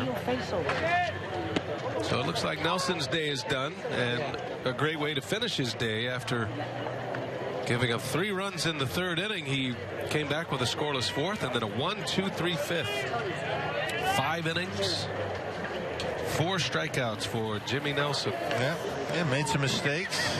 You know, fastballs down the middle, leaving some breaking balls over the middle of the plate. But continues to pound the strike zone. 1 walk. So Schaefer pinch hitting.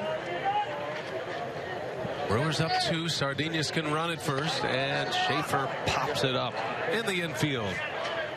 Laurie is under it, and there's out number 1. If you're just picking us up, Luis Sardinas got quite a scare earlier in this game after he had reached in the 2nd inning on his way to second on the bunt. Watch where this throw ends up.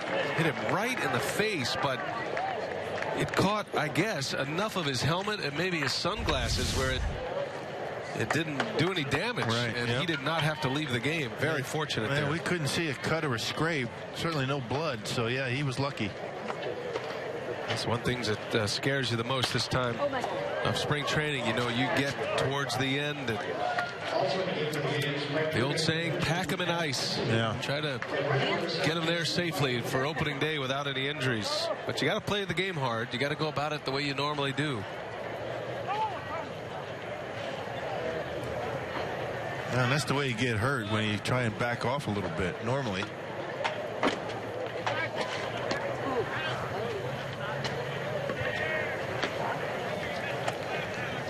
Carlos Gomez has had quite a day. 3 runs batted in. Homered on the first pitch he saw off Sonny Gray in the 1st inning. Had a ground out that drove in a run in the 2nd. And then he drove in a run with a 2-out single in the 3rd. He is the Brewers leader in RBIs this spring. He now has 10 of them. Carlos playing in his 15th game of the spring. He'll take that ratio. Sardinas takes off. Gomez turns on one. That is way back there. On the run is Burns at the wall. He's got it. Sardinas has to hustle back. The throw to first gets into the Brewers dugout. Yeah, that's 2 bases right there. Sardinas will go all the way to 3rd. He says, you sure? Yeah, we're sure, man. Keep running. 1 from the mound, 2 from the field. Yep. He says, I should have just kept going. Running on the pitch. The Brewers did this very effectively in last night's ball game. Scored a couple of runs with the base runner on the move. Has to re-tag second base. Gets into first. Ball goes into the dugout and is able to go over to 3rd base. That's going to be an E6. Throwing error on the shortstop, Simeon. I thought that ball that Gomez hit was gone. Yeah, it had the look to it, but Just got under it a touch, maybe toward the end of the bat a touch.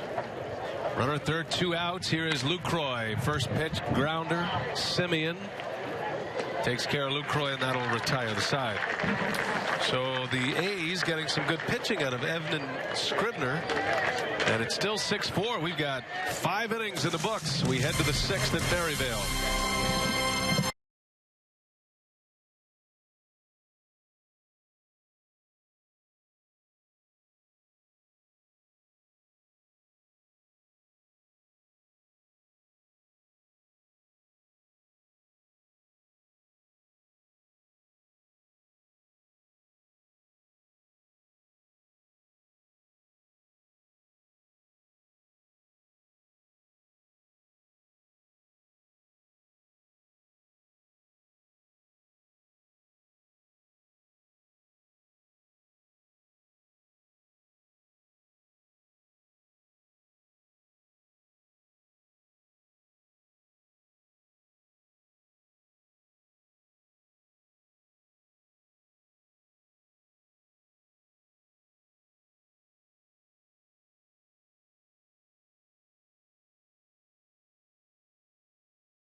Sitting here at Maryvale, the Brewers with a 6-4 lead.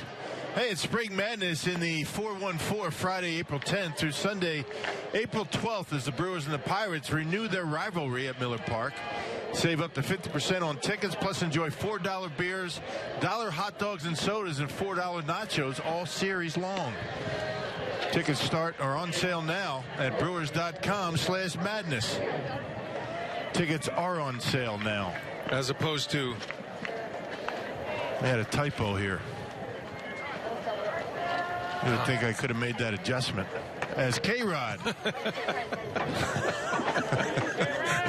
As K-Rod continues, you see his numbers from last year. Tremendous season for Francisco Rodriguez, 44 out of 49, making appearance number 2 in spring training. Did a little bus throwing right there. Frankie Rodriguez. Good to see him back on the mound. K-Rod doesn't need a whole lot to get ready for the season. Had some visa problems. He didn't sign until late. I guess the story goes, if you don't have a contract, you can't get a visa. Can't get a working visa if you're not working, right? Makes sense. And that's a base hit. Simeon singles to left. His first hit of the day. So Rodriguez allows a hit. First batter he faces.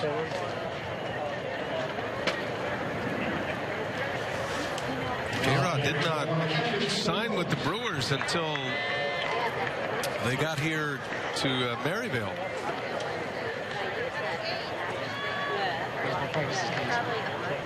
Essentially his 5th tour in Milwaukee. They've been in succession, but first came to the Brewers in 2011 via trade with the Mets. That was right before the All-Star break. And then he has signed a series of free agent contracts. Bouncer to Frankie. Fires to first for the out. Sacrifice bunt for Stephen Vogt. Which means next year will be the first time that K-Rod's been in the media guide. That's right. Good point. Because he did sign a 2-year deal. What if he's going to be in spring training on time next year? He's going to have plenty of time to get his visa. He won't have any excuses, right? He's going to have to dig deep.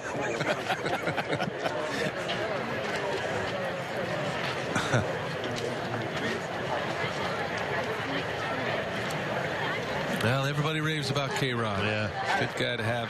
Good teammate. Effective. 44 to 49 is why they brought him back, but they get that added bonus. Good leader down in that bullpen. Nicely framed. Nicely framed. And I think as Frankie matures, grows older, he's had some off-field problems in the past. and that's always a concern. But by all accounts, he's been a guy that the Brewers are very happy to have back. Very reliable. That ball's hit deep to left field. Matt Long just into the game, has room to make the play. Interesting, the ball not traveling well to the left. Same with Gomez's fly ball. That one sounded like he got it down on the handle just a little bit. Didn't have that sound to it. A little bit of breeze, not much. Not sure if it had any effect. Fastball down and in. Bailey thought he got it, but did not. Right in front of the wall. Matt Long able to make the catch.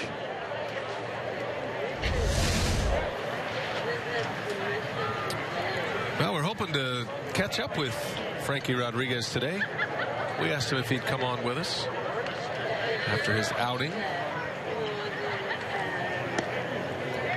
So we'd love to visit with him and be curious to know how he feels with a 2-year deal and the closer's job to start the season.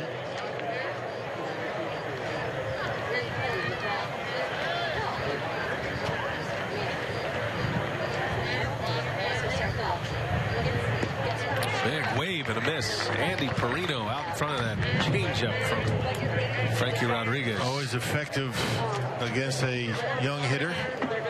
That changeup, you don't see too many of those in the minor leagues. That K-Rod changeup. Now, one thing about a 2-year deal with Rodriguez is the fact that if he does what he should do, he's going to get to the 400 save mark. Brewers are certainly hoping that happens. He's actually 52 saves away from 400 to begin the year. At 44 last year, it's the first time K-Rod had 40 or more saves since his record-setting year of 2008. When he saved 62, he set a single-season Major League record, which still stands. So 5 times in his career, he saved 40-plus. But he went a long time between. From 08 to 2014, between seasons of 40 or more saves. And just got off to a terrific start last year. Didn't allow a run for a long time. He kind of hit the wall in September. He led the National League in games finished last year at 66. But he did give up some home runs. K-Rod gave up 18 home runs in his 69 games.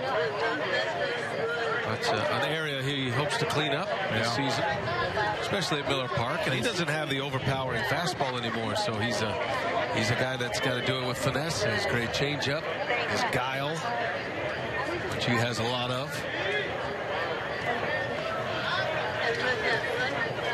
That's kind of a prerequisite for a closer, isn't it?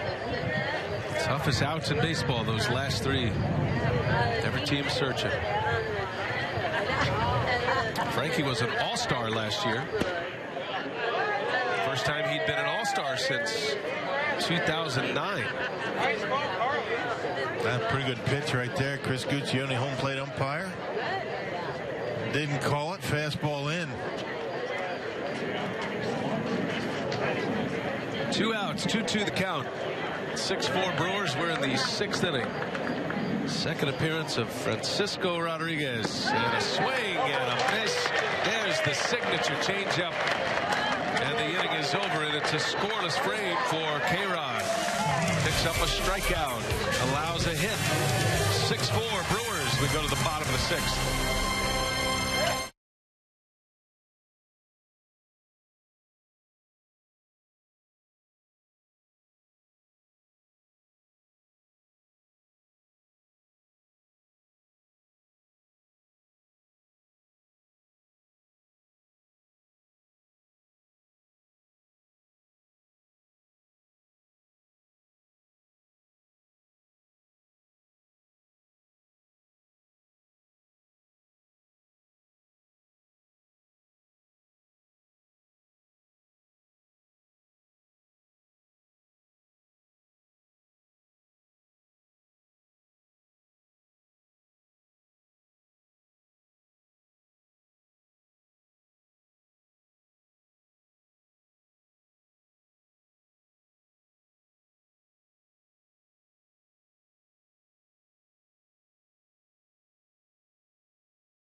Messages getting their spring training work in. I'll tell you, the hot dog, he's got a lot going on. He's got a lot of work to get ready for the season. I don't think he's quite ready yet. Italians looking sharp though. Digger's hotline scoreboard. You see the Brewers up 6-4. A reminder that whatever the tool, whatever the project, know what's below Digger's hotline. Scribner back to work. He has been impressive thus far. Sonny Gray struggled through 2 2/3. Scribner's only given up 2 hits, and he has a couple of strikeouts. I have 2 hits, no runs. Good curveball. Ryan Braun showing bunt, little pop-up.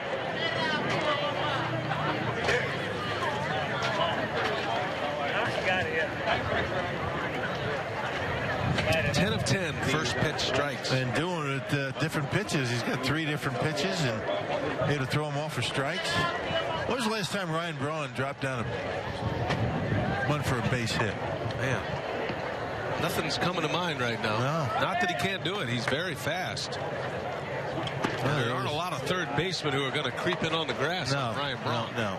And Laurie's not convinced he's going to do it again.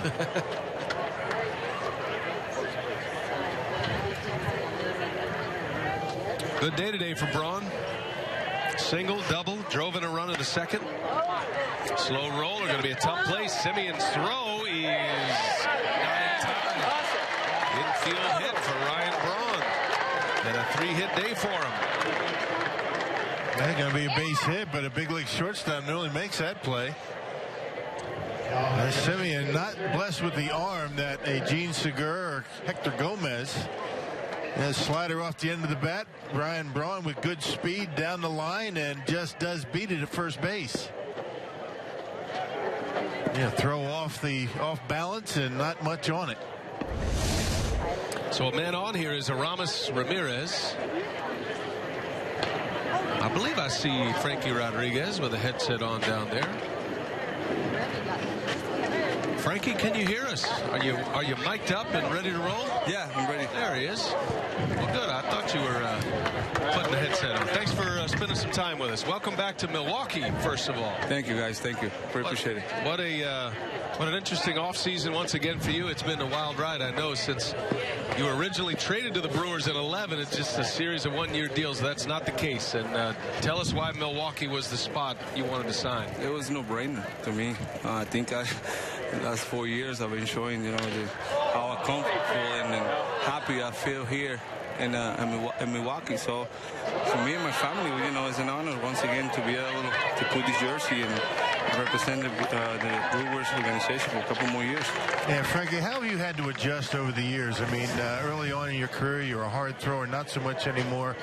How long did it take you, or is anyone in particular that kind of took you under their wing and said, this is what you're going to have to do going forward? Well, I think I've been blessed to be able to play with guys, veteran guys that show a lot of interest to show, to teach the young guys. Obviously, earlier in my career was Troy Percival. He pretty much taught me every single thing that I know about closing games. And once my velocity got, started dropping down a little bit, I got the opportunity to work with Bartolo Colon and also with Kelvin Escobar. Kelvin used to throw a nasty split changeup, and then one day we were just playing catch and just, he just pretty much told me hold the ball like this and start throwing it the same you do with your fastball, and then all of a sudden, a couple of weeks later, I was throwing in the game. It doesn't seem like you really need a whole lot of time in spring training to get ready. This is kind of a normal thing for you, coming in late. What are some of the things you do back at home to get yourself and prepare yourself for coming into spring late?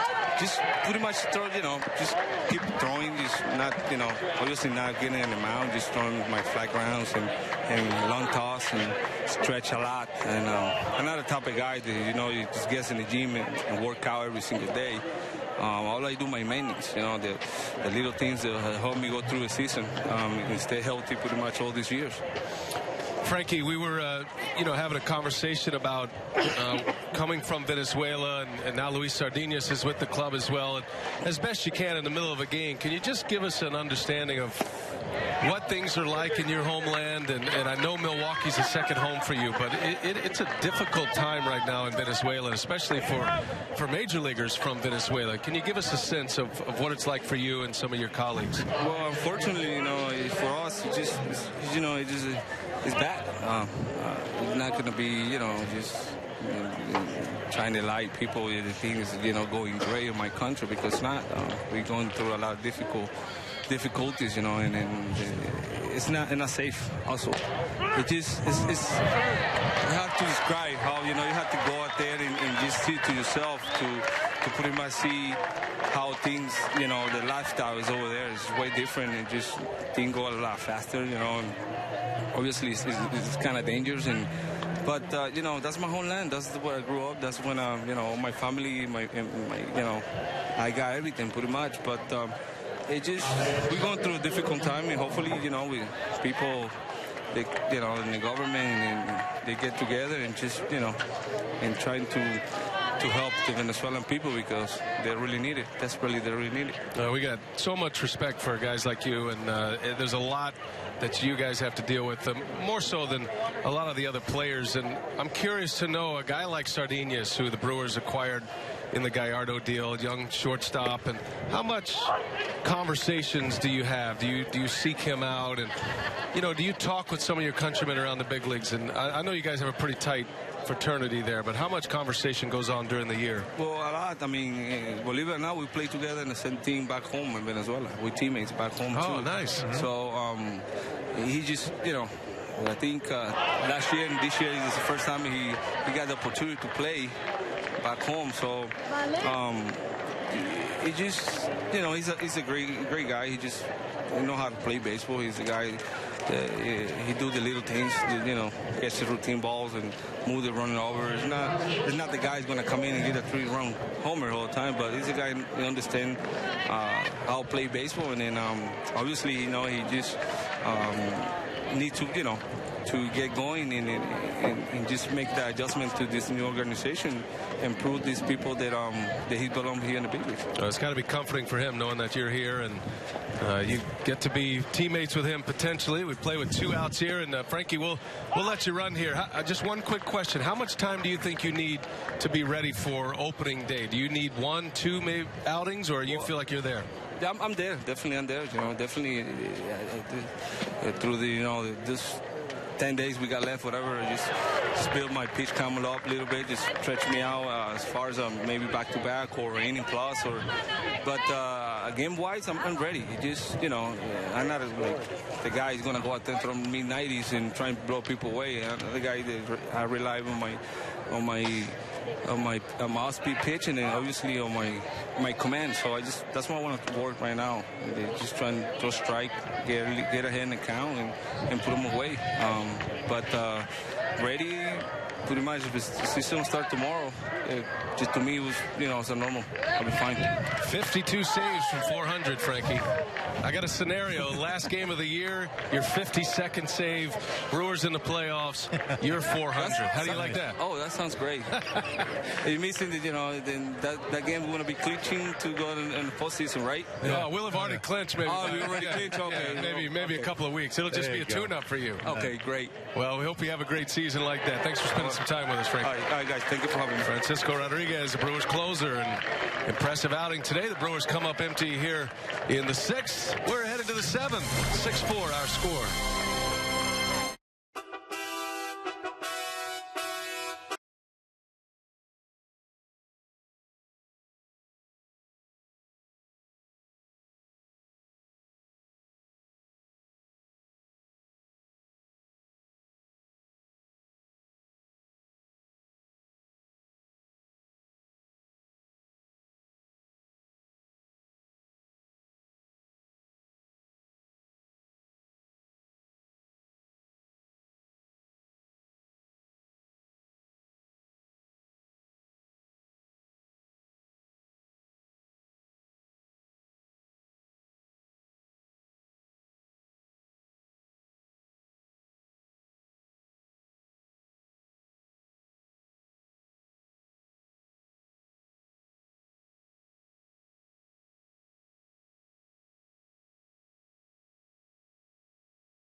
game summary as we head to the 7th.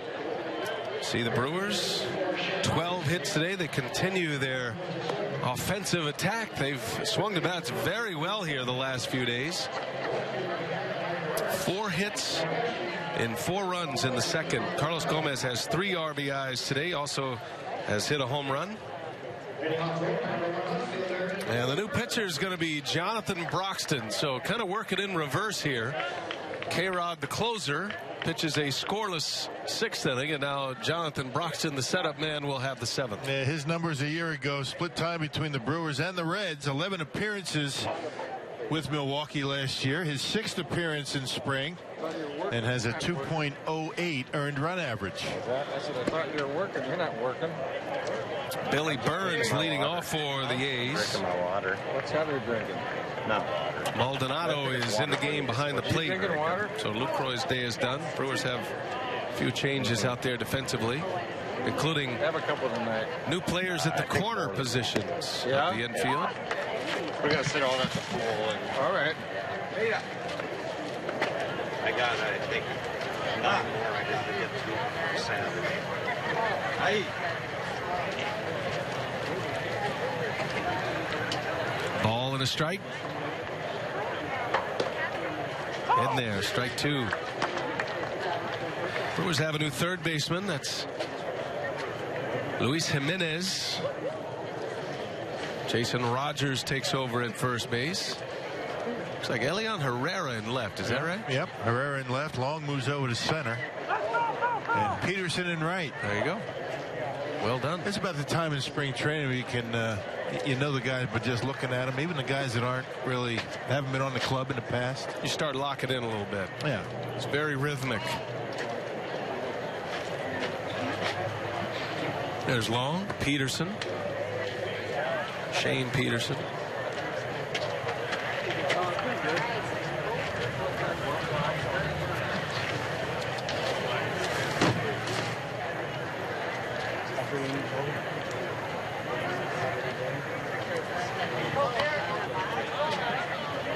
Well, if you're a frontline starting player and you get 4 at-bats like Ryan Braun did today, and you have 3 hits and an RBI and a double, that's a solid spring training day's work. Hey, get him out of there and strap it on again tomorrow.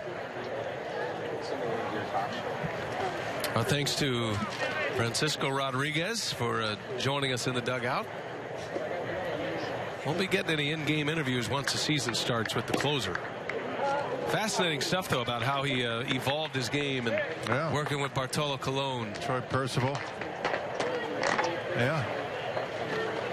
It's kind of stuff you can get when you just have kind of an informal discussion, headsets after an outing. And that's the thing about spring training. Guys a little bit more open to talk about stuff like that.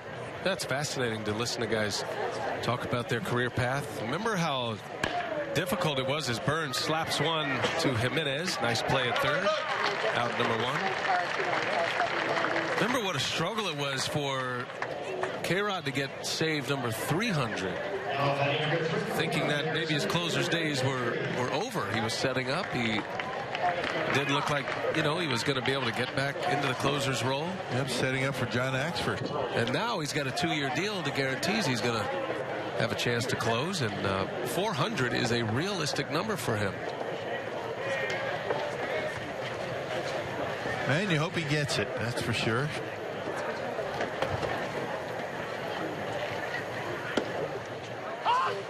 And if he gets it this year, that means good things are happening in Milwaukee. Wow, I tell you what. Yeah. 52 save season.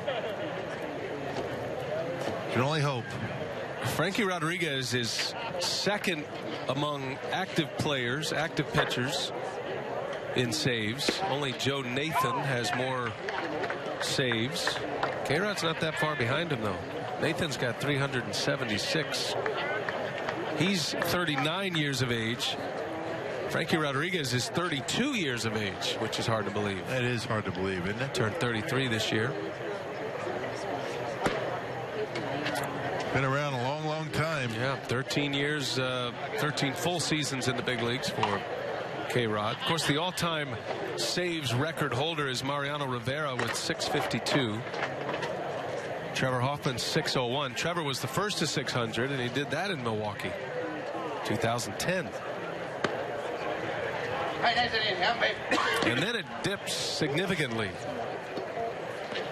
You got the third best save total for a career is Lee Smith with 478. Yeah. So it's conceivable that K-Rod at 33 years of age could get to third all time. I mean, he's going to need 4 years, maybe 5 years of successful closing, but he could get there. Oh, he did. I knew it. Little broken bat line out. 2 outs in the inning for Broxton.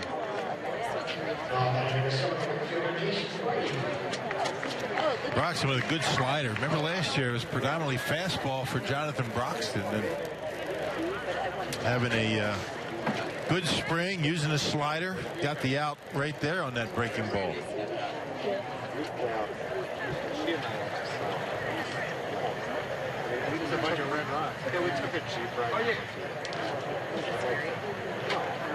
Jason Pridey, who took over in right field. First at bat for him, and he takes a curveball low.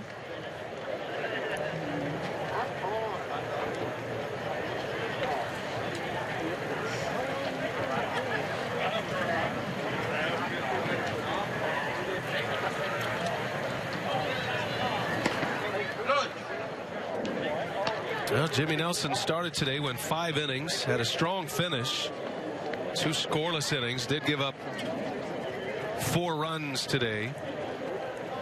Nelson threw 73 pitches in his 5 innings today. Pretty efficient. That was a 20 pitch first inning as well. Well, Broxton, that's a success. 3 up and 3 down. The A's go quietly in the 7th. It is 6-4 Milwaukee. Stretch time in Maryville. The Brewers have the lead. A little spring training baseball on Fox Sports Wisconsin.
Definitely ready for opening day.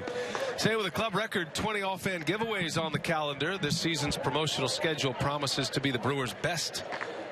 To see the complete 20 in 15 all-fan giveaway lineup, including images of the first 6 bobbleheads, visit brewers.com/all-fan.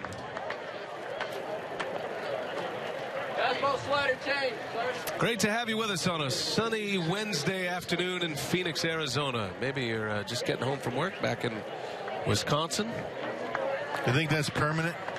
I think it might be, because it's looking sharp. I think he washes it out every day, maybe goes to a restaurant and then does it again in the morning, maybe? Maybe imagine what the sink looks like. This is the switch pitcher, Pat Venditte. Yeah. He can throw with both hands. Yeah, like Greg Harris back in the old days. Texas rain. You know what Greg Harris is known for in Brewer history? No. Gave up the Rob Deere Easter Sunday homer. Ah, nice. Actually gave them both up. Sardinius, that's off the pitcher. A little shovel to first, not in time.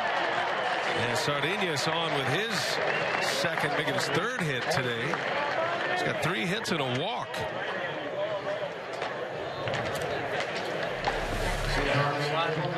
Now the ambidextrous one.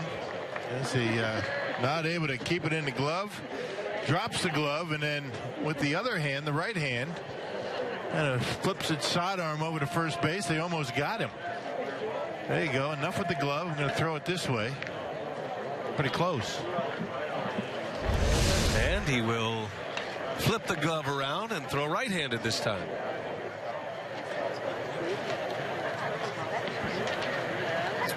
Whatever gives him the advantage. Isn't that something to be able to do that? It's incredible. And to do it at the professional level is just mind-boggling. Yep.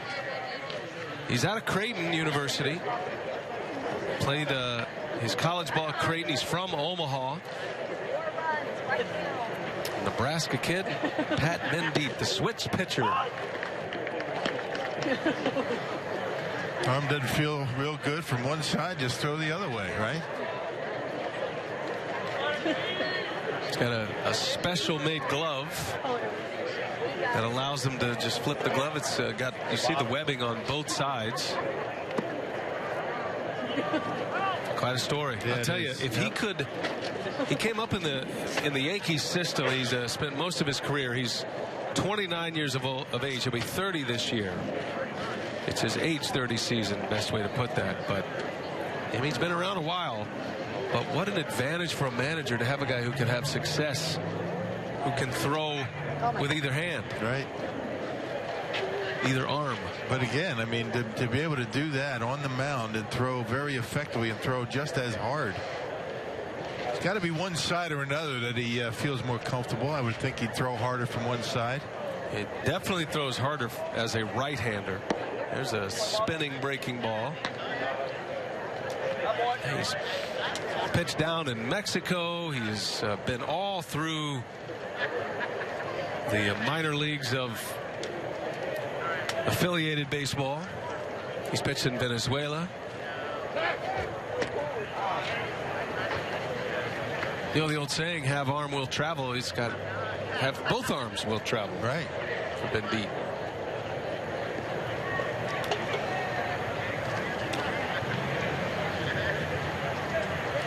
Runner at first, nobody out. Infield hit by Sardinius. Maldonado batting for the first time. I'd love to be able to dive into some of the statistics. You know, how do you even keep ERA? You can't keep ERA right or left because he's changing mid-inning. Right. So you'd maybe opponent batting average right or left would be a good one. Pop up. Tough play. No clouds up there. Simeon's got it for the out. Maldonado is retired in his first at bat.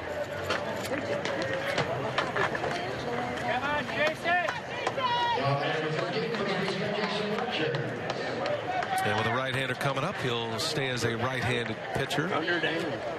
Jason Rogers batting.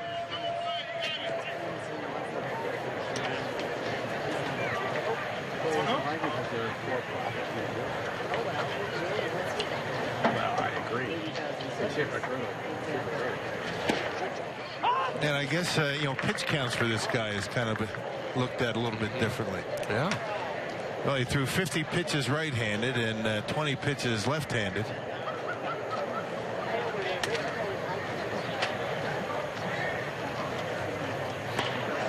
There's a breaking ball popped up. That'll drift into the seats. I do not have my rule book with me, and if I did, I'd be looking at this to make sure, but I think that an ambidextrous pitcher has to establish which side he's going to throw at to a given batter. Stay that way throughout the... Right, you just can't throw one pitch right-handed, one pitch left-handed. I believe you're right. You have to establish, what side you're going to throw at and stay there.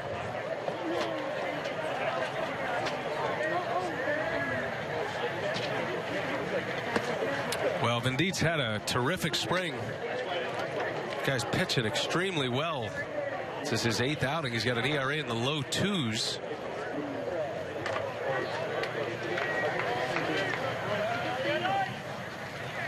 you imagine the chaos if you got an ambidextrous pitcher continuing to swap, arms, and you have a switch hitter at the plate. Right, they just go back and forth. Same. It works the same for a hitter. The guy would get in there right-handed, then he'd set up to throw right-handed, then he'd move over, then he'd go left-handed, and then he'd never throw. Oh my God. That's why they have that rule. I would imagine there was a few more of those kind of pitchers back in the old days. Maybe not.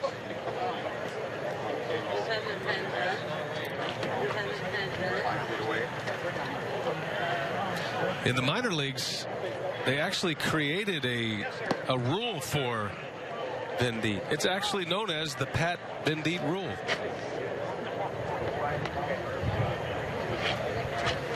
It's about pitching to each hitter and just exactly what you're talking about. Once you establish what side you're going to pitch from, going to carry that through to the batter. So I'm guessing if Renicky decided to pinch hit for Rogers here with 2 strikes and bring on a left-handed hitter, he can turn around. Yep. Fascinating.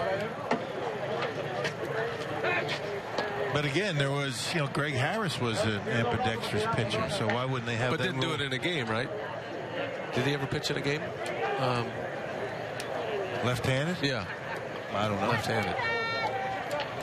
Yeah, I don't know. It didn't come up, I guess. Huh.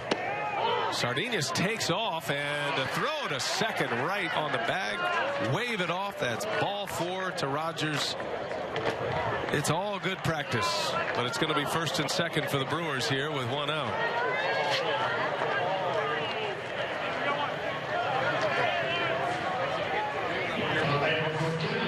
Hombre, tírame el otro, acá.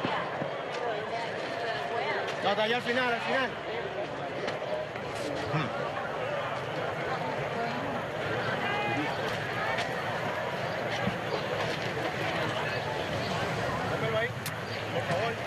Here is Luis Jimenez now.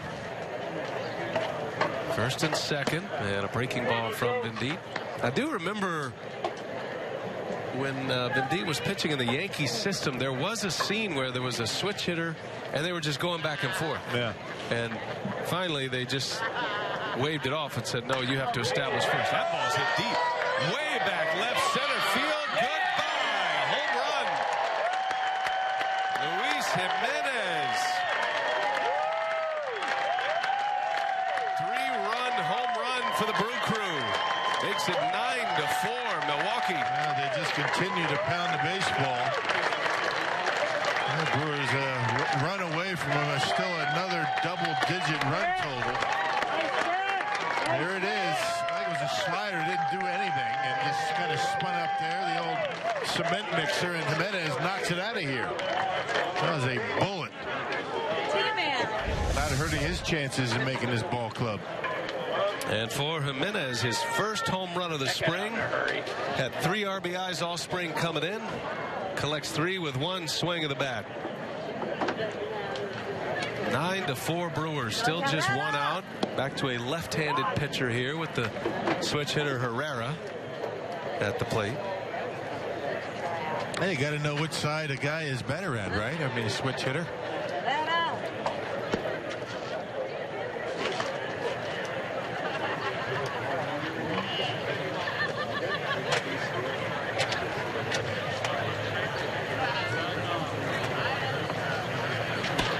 Herrera, shallow center field, down, a base hit.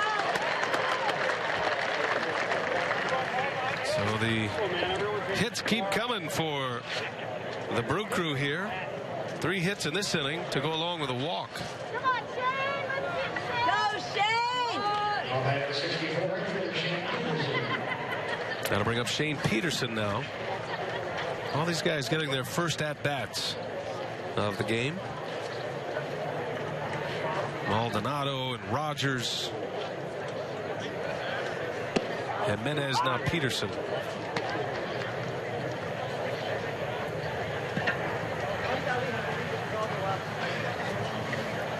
Peterson entered the game in right field and hitting in Ramirez's spot in the batting order.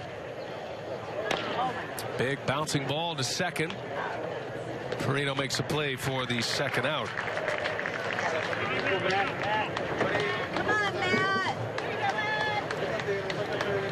And a left-hander coming up, and Matt Clark will keep Venditte on his left-handed throwing side. Yeah, there's one part of that Venditte rule that he's able to switch sides. You know, once a batter's in the bat, if he hurts one of his hands. Oh, is that right? Or yeah, his that arm. makes sense. So he'll be able to go over to the other arm, but he cannot then pitch from the hurt hand Back again. to the other one. All right. At any point during the game while he's in. That's interesting. Good stuff. Spins a curveball in there. Well, he is very unique character, whether he makes it to the big leagues or not. It's been fun for us up here. I tell you, he's something to watch. I mean, to do what he's done. He was a walk-on at Creighton, and he's on the verge of the big leagues. Switch pitching.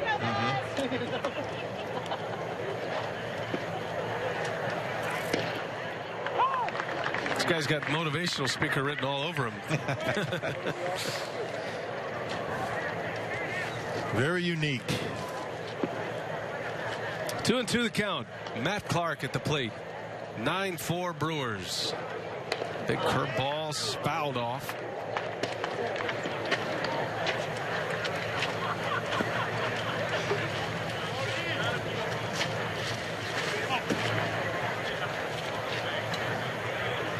Venditte has had surgery on his right arm. It's more of a three-quarters sinker ball picture as a right-hander.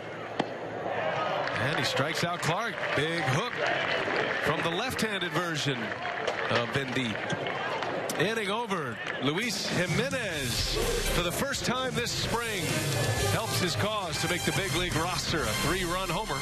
9-4.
Presented by authority of the Brewers and may not be reproduced or retransmitted in any form, and the accounts and descriptions of this game may not be disseminated without the express written consent of the Brew Crew. Maryville Baseball Park, spring training home of the Milwaukee Brewers, and the Brewers and A's today, second of 3 meetings. Brewers have a 9-4 lead. We go to the 8th, and the new pitcher rock is Chris Perez. And has an excellent chance of making his ball club. The former closer with the Indians has had pretty good success down here in spring training. The former closer got good stuff, good action on his fastball, and still has good velocity. He is a non-roster invitee, so he is going to have to really outshine those who are on the roster by a significant margin to make the club. 7 appearances, a .245 earned run average. He's given up 2 runs so far in spring training in 7 1/3 innings of work. One thing he has going for him, he has major league closing experience, and that is extremely valuable. Perez and Ryan Braun were teammates at Miami, share the same agent and over at CAA, so they're good friends. They know each other well. Mark Canha is batting for Oakland, his first at bat. Jimmy Nelson went 5 innings today, gave up 4 runs. Only one of those was earned. Struck out 4. Frankie Rodriguez pitched a scoreless inning in the 6th. Jonathan Broxton a scoreless inning, a 1-2-3 7th. And now Perez in the 8th.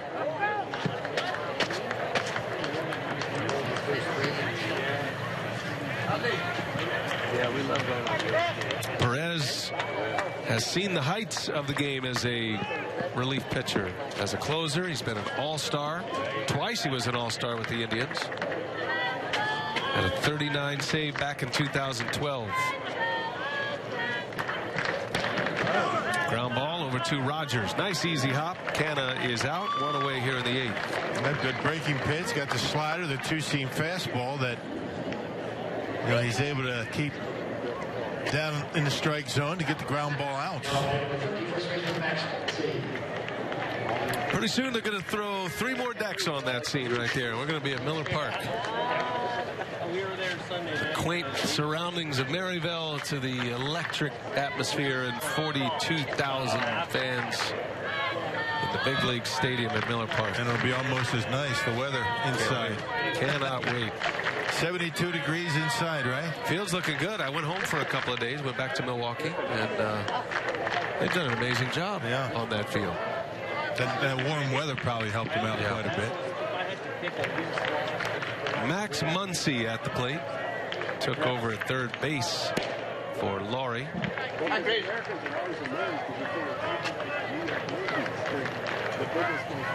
The richest city, and it's their sport.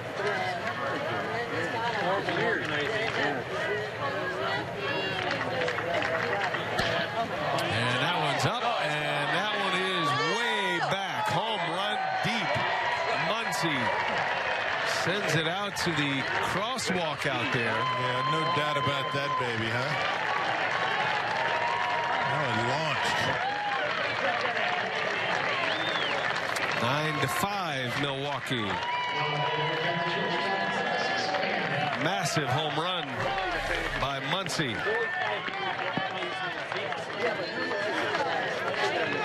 Muncy's second home run of the spring. He's had a pretty decent spring. Yeah, no cheapie right there. He's got 4 doubles, 2 homers, 7 RBIs now. Simeon, the shortstop, getting a 4th at bat. It's got to feel good for him.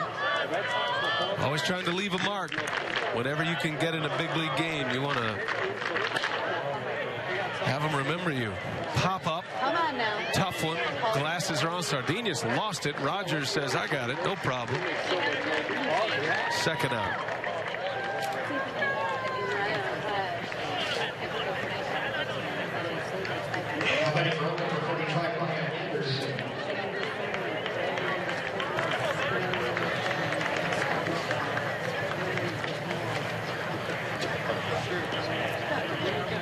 Brian Anderson at the plate and at the mic. Another one.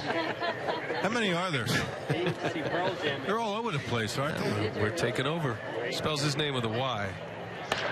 First ball swinging right to Sardinius. Good inning for Perez. Gives up the long home run, but gets his ground balls.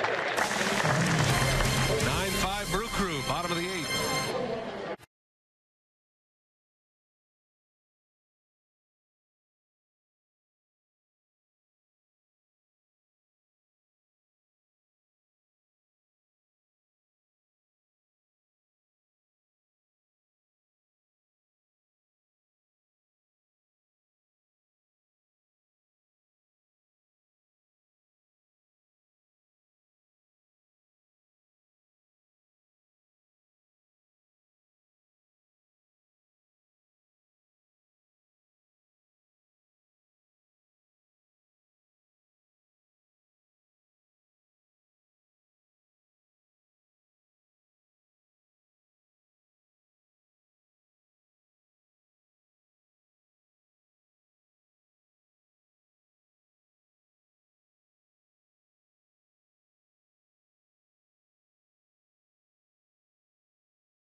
Brewers lead 9-5 as we head to the bottom of the 8th inning. And a reminder that Fox Sports Supports is proud to team up with the Boys and Girls Clubs of America. Boys and Girls Clubs help young people to reach their full potential as productive, caring, and responsible citizens through programs that promote character and leadership, education, healthy lifestyles, and more. And for more information, visit foxsportssupports.com. Bottom of the 8th, Maryville Baseball Park, right at the corner of 51st Avenue and Indian School. Not 51st Street, 51st Avenue. Don't go to 51st Street. You'll be in the wrong spot. Brock Hunsinger is on to pitch for the Athletics. And the Brewers up 9-5. Yes, his numbers down in AAA last year. 47 appearances, an earned run average at 3, and a 4-3 record. You can see a strikeout guy, 76 strikeouts and 81 innings of work. Matt Long will lead off for Milwaukee.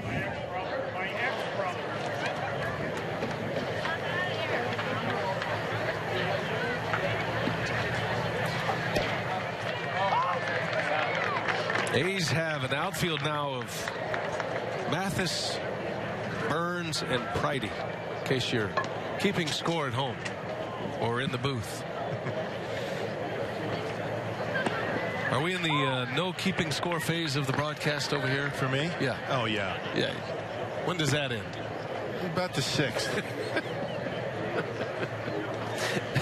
So the infield is Muncy. Chad Pender's now at short. Wade Kirkland. Why are you looking at me like that? I'm not. I'm long swing. I'm watching the game while you're going through the defense. Cano, it's important to button everything up. Just in case you miss something. Keep things buttoned up. These guys have families. Cano's at first base. Brian Anderson is catching, by the way, which is kind of the whole point. I can't just give Brian Anderson his catching without giving everybody else. I had to get the BA reference. He's a catcher, too, just like you. Yeah, just like me. He's catching in a big league game. Got the flowing locks, just like you. No, I never had hair like that. I always wanted hair like that, but it's too risky. That was frowned upon in the establishment that I was in when I was growing up. Yeah.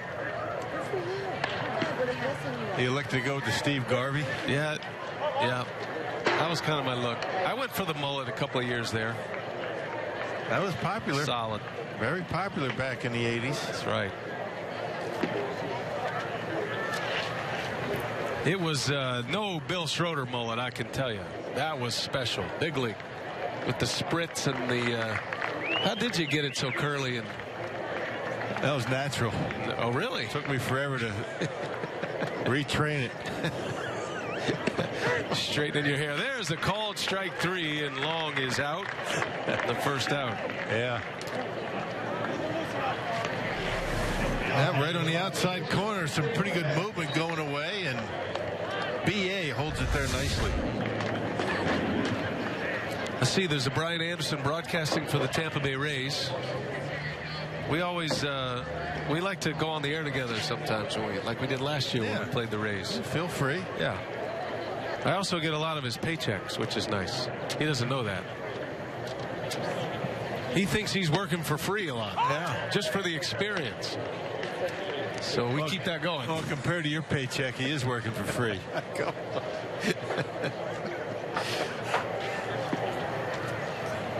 There's a Brian Anderson who's making a comeback with the Yankees, former White Sox player. Remember him? Yeah. He became a pitcher, and then now he's trying to come back. I don't think it's going well.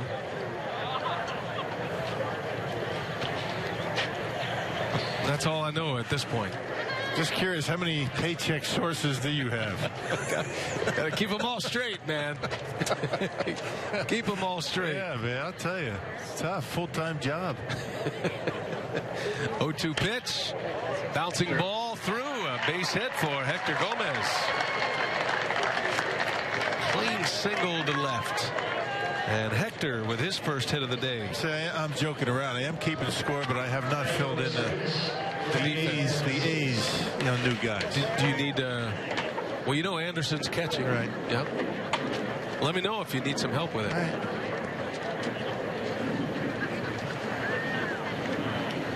This is the moment when I get real nervous. After all these years, I figured out a way to get by. Brewers have a number 92 at the plate coming up from their minor league roster, and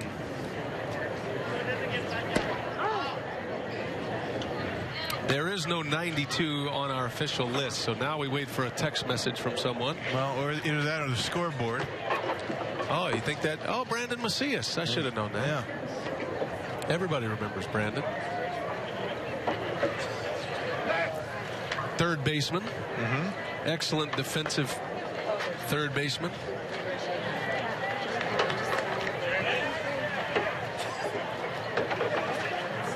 And these are big at bats for these guys too. No question.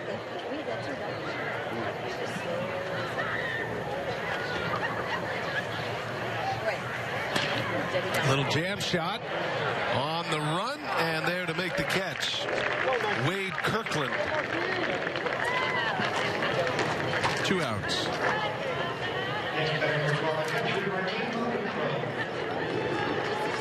And that'll bring up Martin Maldonado now. He's going to get 2 at-bats here today.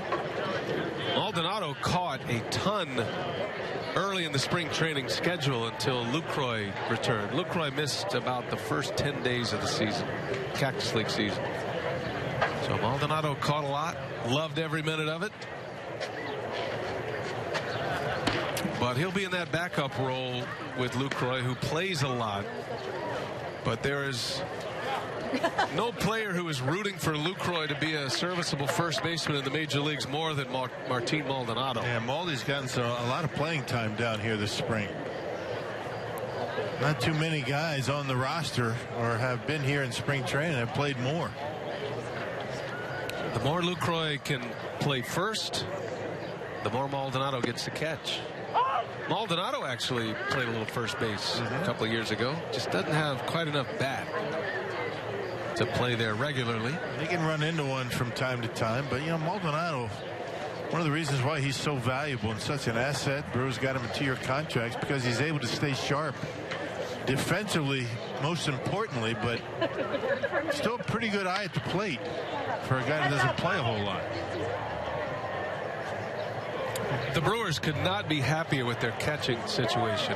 Lucroy, Maldonado. Lucroy's a star. I mean, he's a guy that you put on the cover of media guides and you hang, and he's one of the faces of the franchise. Maldonado, as Ron Renicky says, could be starting for a lot of teams in the big leagues. And there's hardly any catchers better defensively than Maldonado in the major leagues, period. So the more Lucroy can play first, they like to get Lucroy in the lineup, and you try not to catch him so much. Gives Maldonado a chance to do just that, a base hit. And all the way to third goes Gomez. He is out. Gomez trying to take the extra base, is cut down. Center fielder Burns throws him out, and the inning is over. What a great throw from the center fielder. And that's where the inning ends. We head to the ninth. Last call for the A's.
Maryvale, the Brewers with a 9-5 lead. And just a reminder, Brewers Community Foundation has a number of exciting events planned for this season. The 50-50 raffle, which takes place every game, Brewers Community Foundation Week, and Ultimate Auction. We're involved in the Ultimate Auction quite a bit. Famous Racing Sausages 5K Walk Run, Mini Marathon, Davey Nelson Celebrity Golf Tournament, Drive for Charity, an evening with Hank Aaron, and other events that will soon be announced. Stay tuned to visit brewers.com/BCF. Pride, Passion, Commitment, Brewers Community Foundation. What will your role be in the Ultimate Auction this year? Well, I mean, don't we normally give, dinner with Brian and Bill? And yeah, we sweeten it up quite a bit. And then, I always donate a fantasy camp. As Jeremy Jeffress continues here in the 9th. Getting back to what's important, the 32 games last year for Milwaukee and a 281 earned run there. Not that the Brewers Community Foundation events is not important. Just trying to stay on point. We were starting to get into talking about you and I again. A little tapper on the first pitch. That is a foul ball.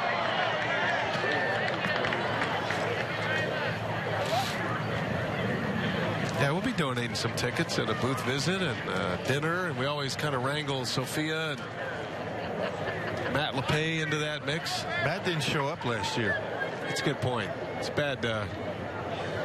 That's bad karma. I texted him. He told us he'd come, but I think he was busy. I think something was going on in Madison. He's a busy guy. He's a real busy guy right now as the Badgers are ready to open up Sweet 16 play tomorrow. Ouch. Jeffress drills Sportman. And Jeffress has a mid to upper 90s fastball as well. Yeah, got him in the hand. Hit batter to start the 9th.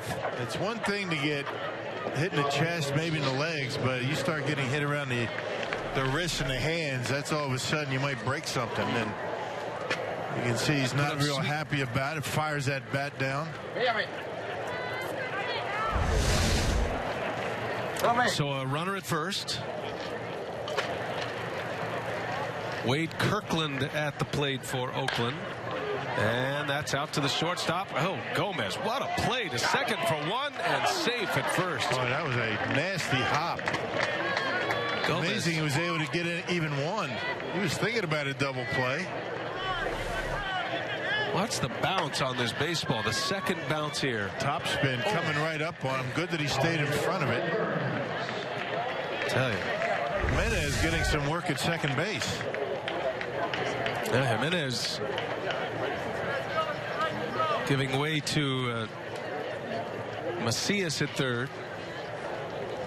Jimenez is a third baseman / first baseman, so trying to see if he could play a little second as well. They say he can catch too. Yeah, he was signed as a catcher, I believe. Yeah. Jimenez hit a home run in the 7th inning, a 3-run home run that stretched the lead. He knows the deal. You hit a home run, they tell you to go play second base. That's a bonus because you know they're thinking about a big league roster when they do that. Now, if they told him to go to the mound and pitch a couple of innings, he'd probably know he was on his way out. Yeah, AAA.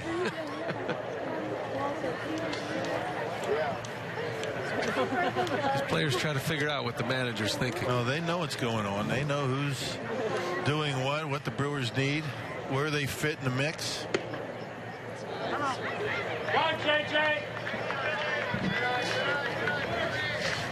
Maldonado might have spotted something with Jeffress. That's where Maldonado really thrives, man. He's like a second pitching coach out there. And there aren't too many catchers. I mean, we always talk about his skills. I don't think there's too many catchers that enjoy catching more than Maldonado. That's a great point. He loves doing it. He really does. And you can tell because even the days he doesn't catch, he's totally into the game planning that day with the pitcher. So when Jonathan Lucroy catches, it's not just Lucroy and the starting pitcher. I mean, Maldonado is involved. They're constantly going through the game plan, going through the batting order.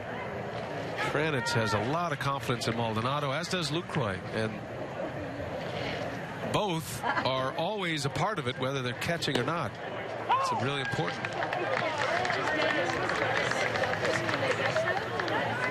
Billy Burns, he's played the whole game. Fourth at bat, he's 0 for 2 with a walk. Fourth plate appearance, I should say.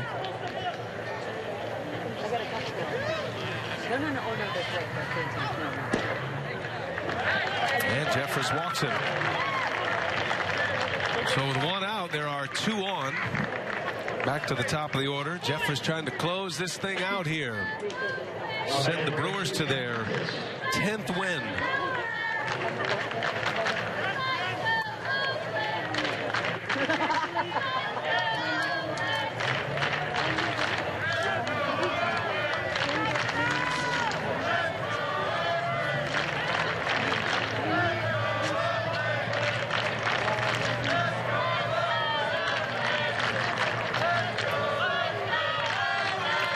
Mathis at the plate.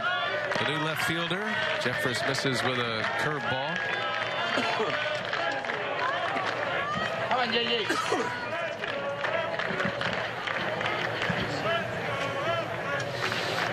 Let's go. Splitting time last year. AA, AAA. Getting a 9th inning at bat in the big league game here in the Cactus League. Jeffress misses again, 2-0. A little bit too much movement with that fastball right now for Jeffress, just diving out of the strike zone. Jeffress, originally a Milwaukee Brewer, drafted by the Brewers, signed out of high school from Virginia.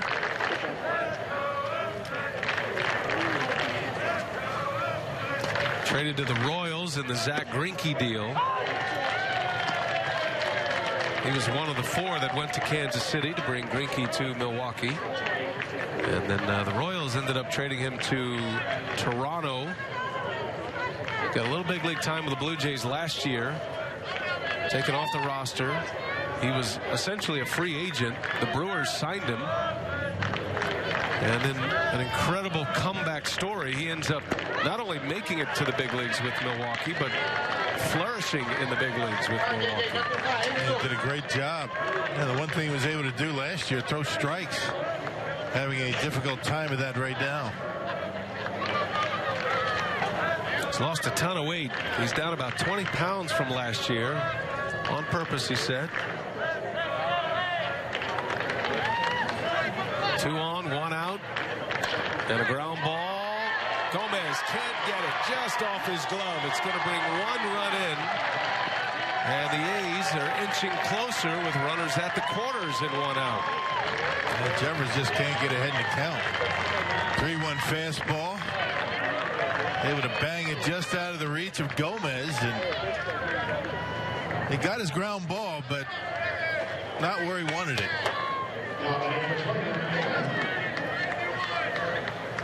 And that'll draw a visit from Rick Kranitz, the Brewer pitching coach. And it'll get the bullpen active.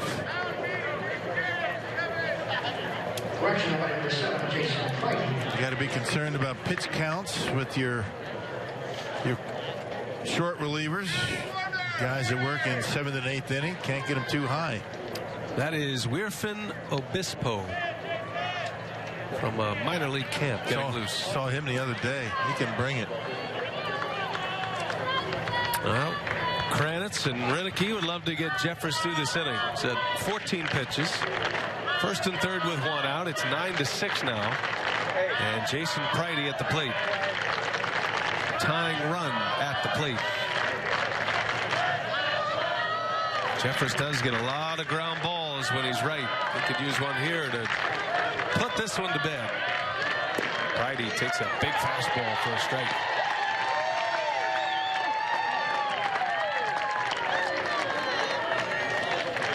Brewers got 5 innings out of Jimmy Nelson, 4 runs, only 1 earned.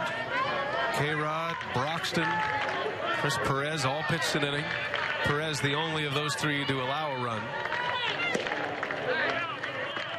Now Jeffress has given up 1 here in the 9th.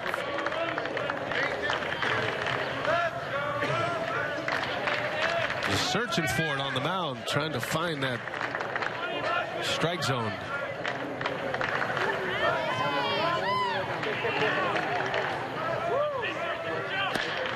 Friday, opposite field, deep. Back is Herrera, and he's got it. What a great catch. An infielder by trade. Elian Herrera makes an over-the-shoulder catch at the track for the second out. A run scores. Well, that ball gets over his head. Things get interesting around here, I'll tell you. I would have scored the guy from first base. But the tying run still at home plate. So 2 outs. And here's Canna. Second at bat for Mark Canna. He grounded to first base in the 8th. Jeffress, an out away from finishing off this ball game. Brewers will have 9 games left after today. And that one's in the air, left field, way back. This is trouble, and this ball is gone. And the A's with a 2-run homer now have evened it up here. Mark Canna with a 2-out, 2-run game-tying home run in the 9th.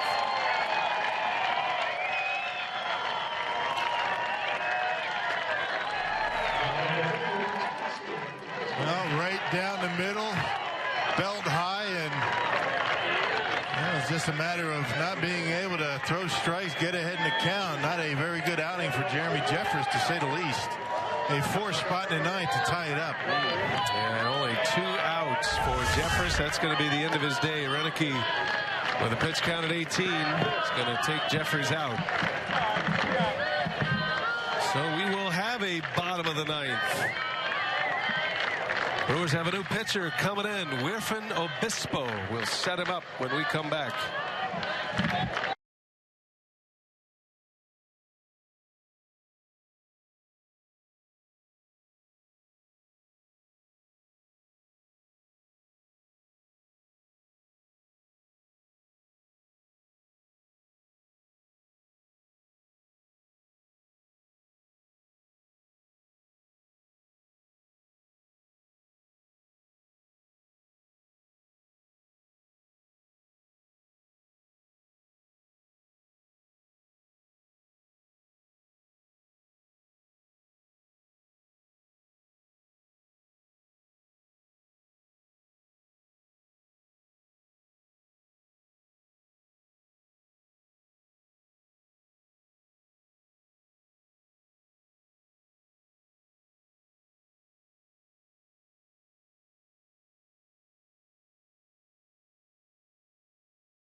Wild one here. 9-9. We're all tied. The Brewers let a 4-run lead get away in this 9th inning.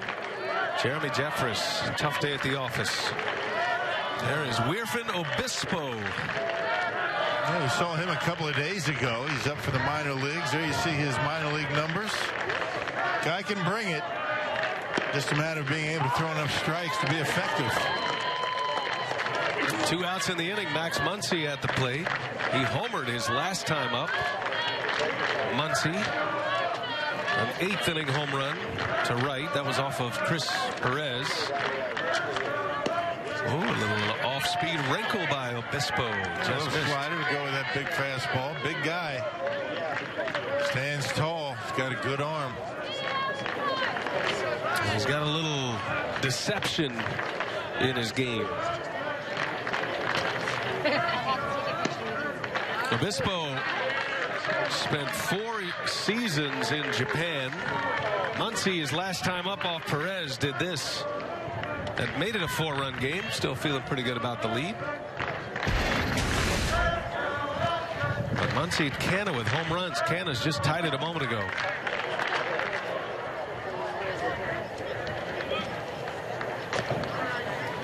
Brewers signed Obispo to a minor league deal. He's been in AAA the last 2 years, actually the last 3 years. Prior to that, he was in Japan for 4 seasons.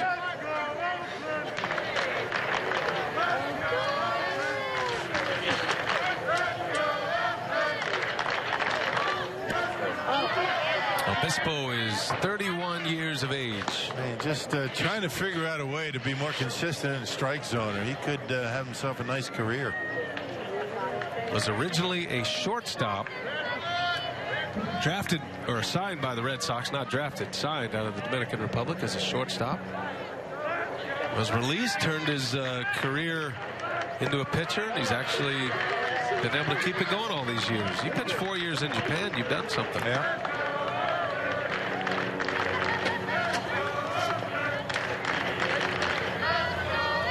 Full count.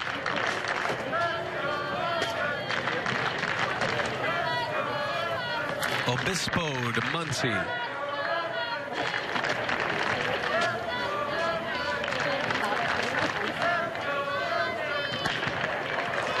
On the ground, backhanded. Jimenez, and the throw, not in time. Infield hit. Nice play by Jimenez, though. Yeah, not a guy that has played a whole lot up the middle, but yeah, good quick release over to first base, but not able to get him. So the inning continues. Boy, what a disaster for the Brewers in this 9th. Just did beat it at first base.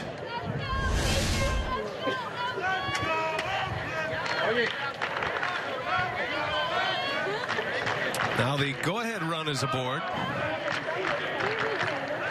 Chad Pender at the plate, the shortstop.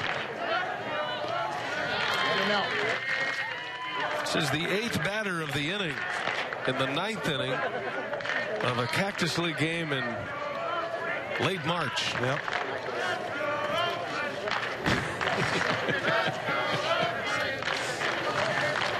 I don't know if they'll play extra innings. The Brewers have an at-bat here in the bottom of the 9th.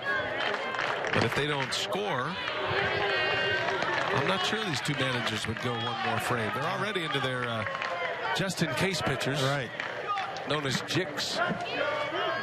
This has been, they've certainly had plenty of time to get some work in today. Yes. Good point. As have we. I feel ready.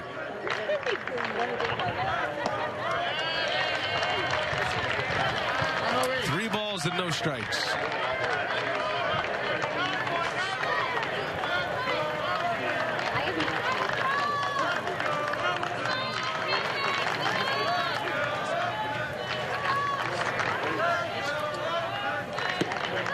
There's the strike.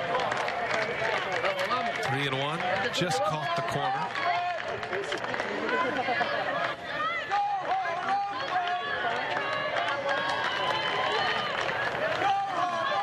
Two outs in the 9th. We're all tied now. Hey, big fastball.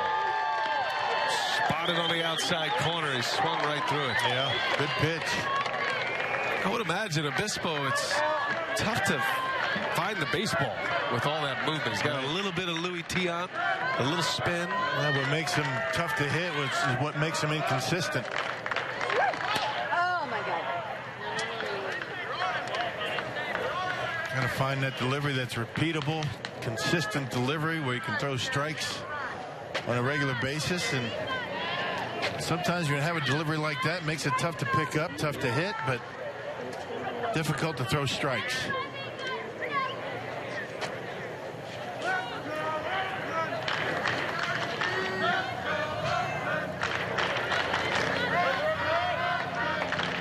Full count, runner goes. Swing and a miss. He struck him out to end the inning. The swinging A's score 4 in the 9th, and a home run by Kenna sends us to the bottom of the 9th. All tied at 9. See if the Brewers have a walk-off in them today.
all tied at 9. We head to the bottom of the 9th inning. Columbia St. Mary's game summary.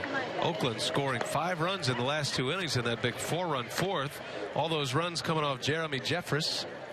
And Mark Canha with a 2-run homer to tie it. So the Brewers will take their final at-bat in the regulation 9. Be curious to see if these managers agree to play 10 innings if we're still tied. You never know in spring training. There can be ties in baseball in spring training. Well, it looks as though a Brewer reliever is starting to get loose. Is that tip the hand at all? Yeah, that pretty much tells you that we're going to be playing at least a 10th inning if the Brewers don't win it right here. But the stage is set, Rock. The stage is set. A potential walk-off moment here in spring training. And if memory serves, Jason Rogers had a walk-off hit last year.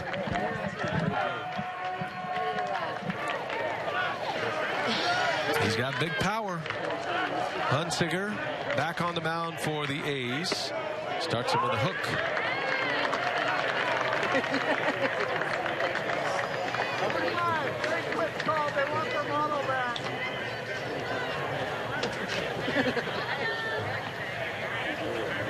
Rogers lays off. They just made an announcement that regardless of the score, this game will end here in the bottom of the 9th. Okay. So if you're the Brewers, you got nothing to lose. Right. Well, literally nothing to lose. So why you have a guy warming up? Just getting some work in. It's an excellent point. You make an excellent point.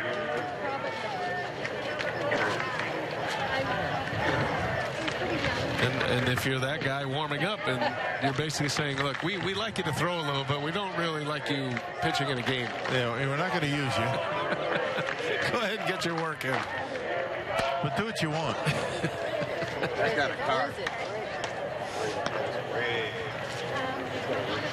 2-2 on Jason Rogers.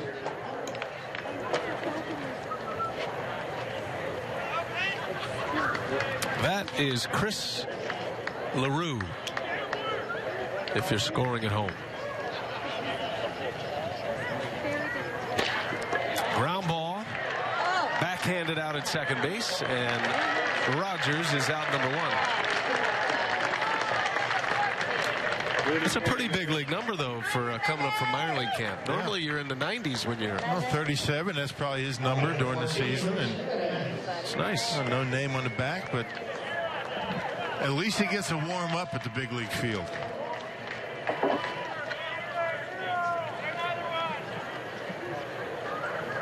He's collecting the per diem, so you might as well. Well, LaRue has pitched in a big league game. He's got 1 game under his belt here in spring training. Did you just remember that? No, I just read it. Oh, okay. Jimenez, center field. It's back there. Not quite enough. Jimenez, who hit a 3-run homer his last time up, gave it a ride. But the second out.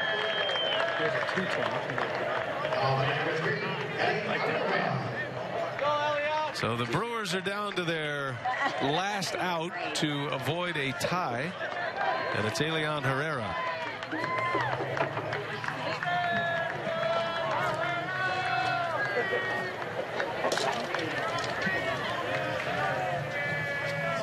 Herrera made a great catch in left field last inning. A shortstop by trade and a switch hitter, but turning himself into a utility man.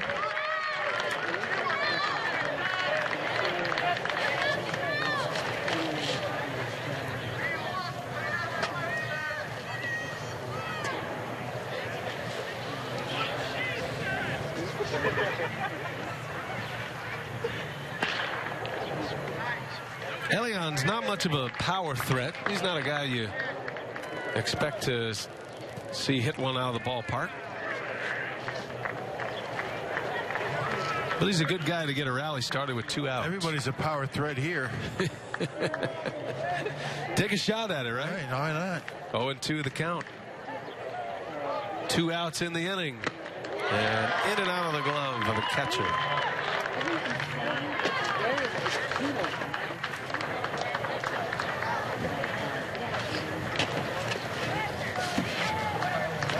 We are back on the air tomorrow on a webcast.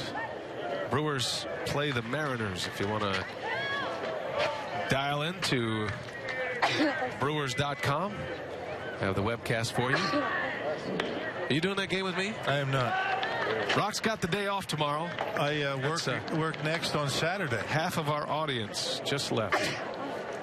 I'll call in if you'd like. Yeah, we'll do a little call in. Kicking it out in Fountain Hills. I'm not sure who I'm working with tomorrow. Maybe Jeff Levering. It's either Jeff or Block, one of the two. Bob Euchre's not coming in? I don't think he's a webcast. For the webcast? Guy. No. That's unfortunate. Little bouncer over to first. And that will do it. And I believe that is the ball game. Let's just keep an eye on these managers here just to make sure. Normally, we would be going to the 10th, but the home plate umpire is headed to the clubhouse. He's leaving. If he's leaving, we're leaving. But not just yet. We'll take a break. And we'll come back and wrap it up from Maryville. It ends in a tie. Kiss your sister.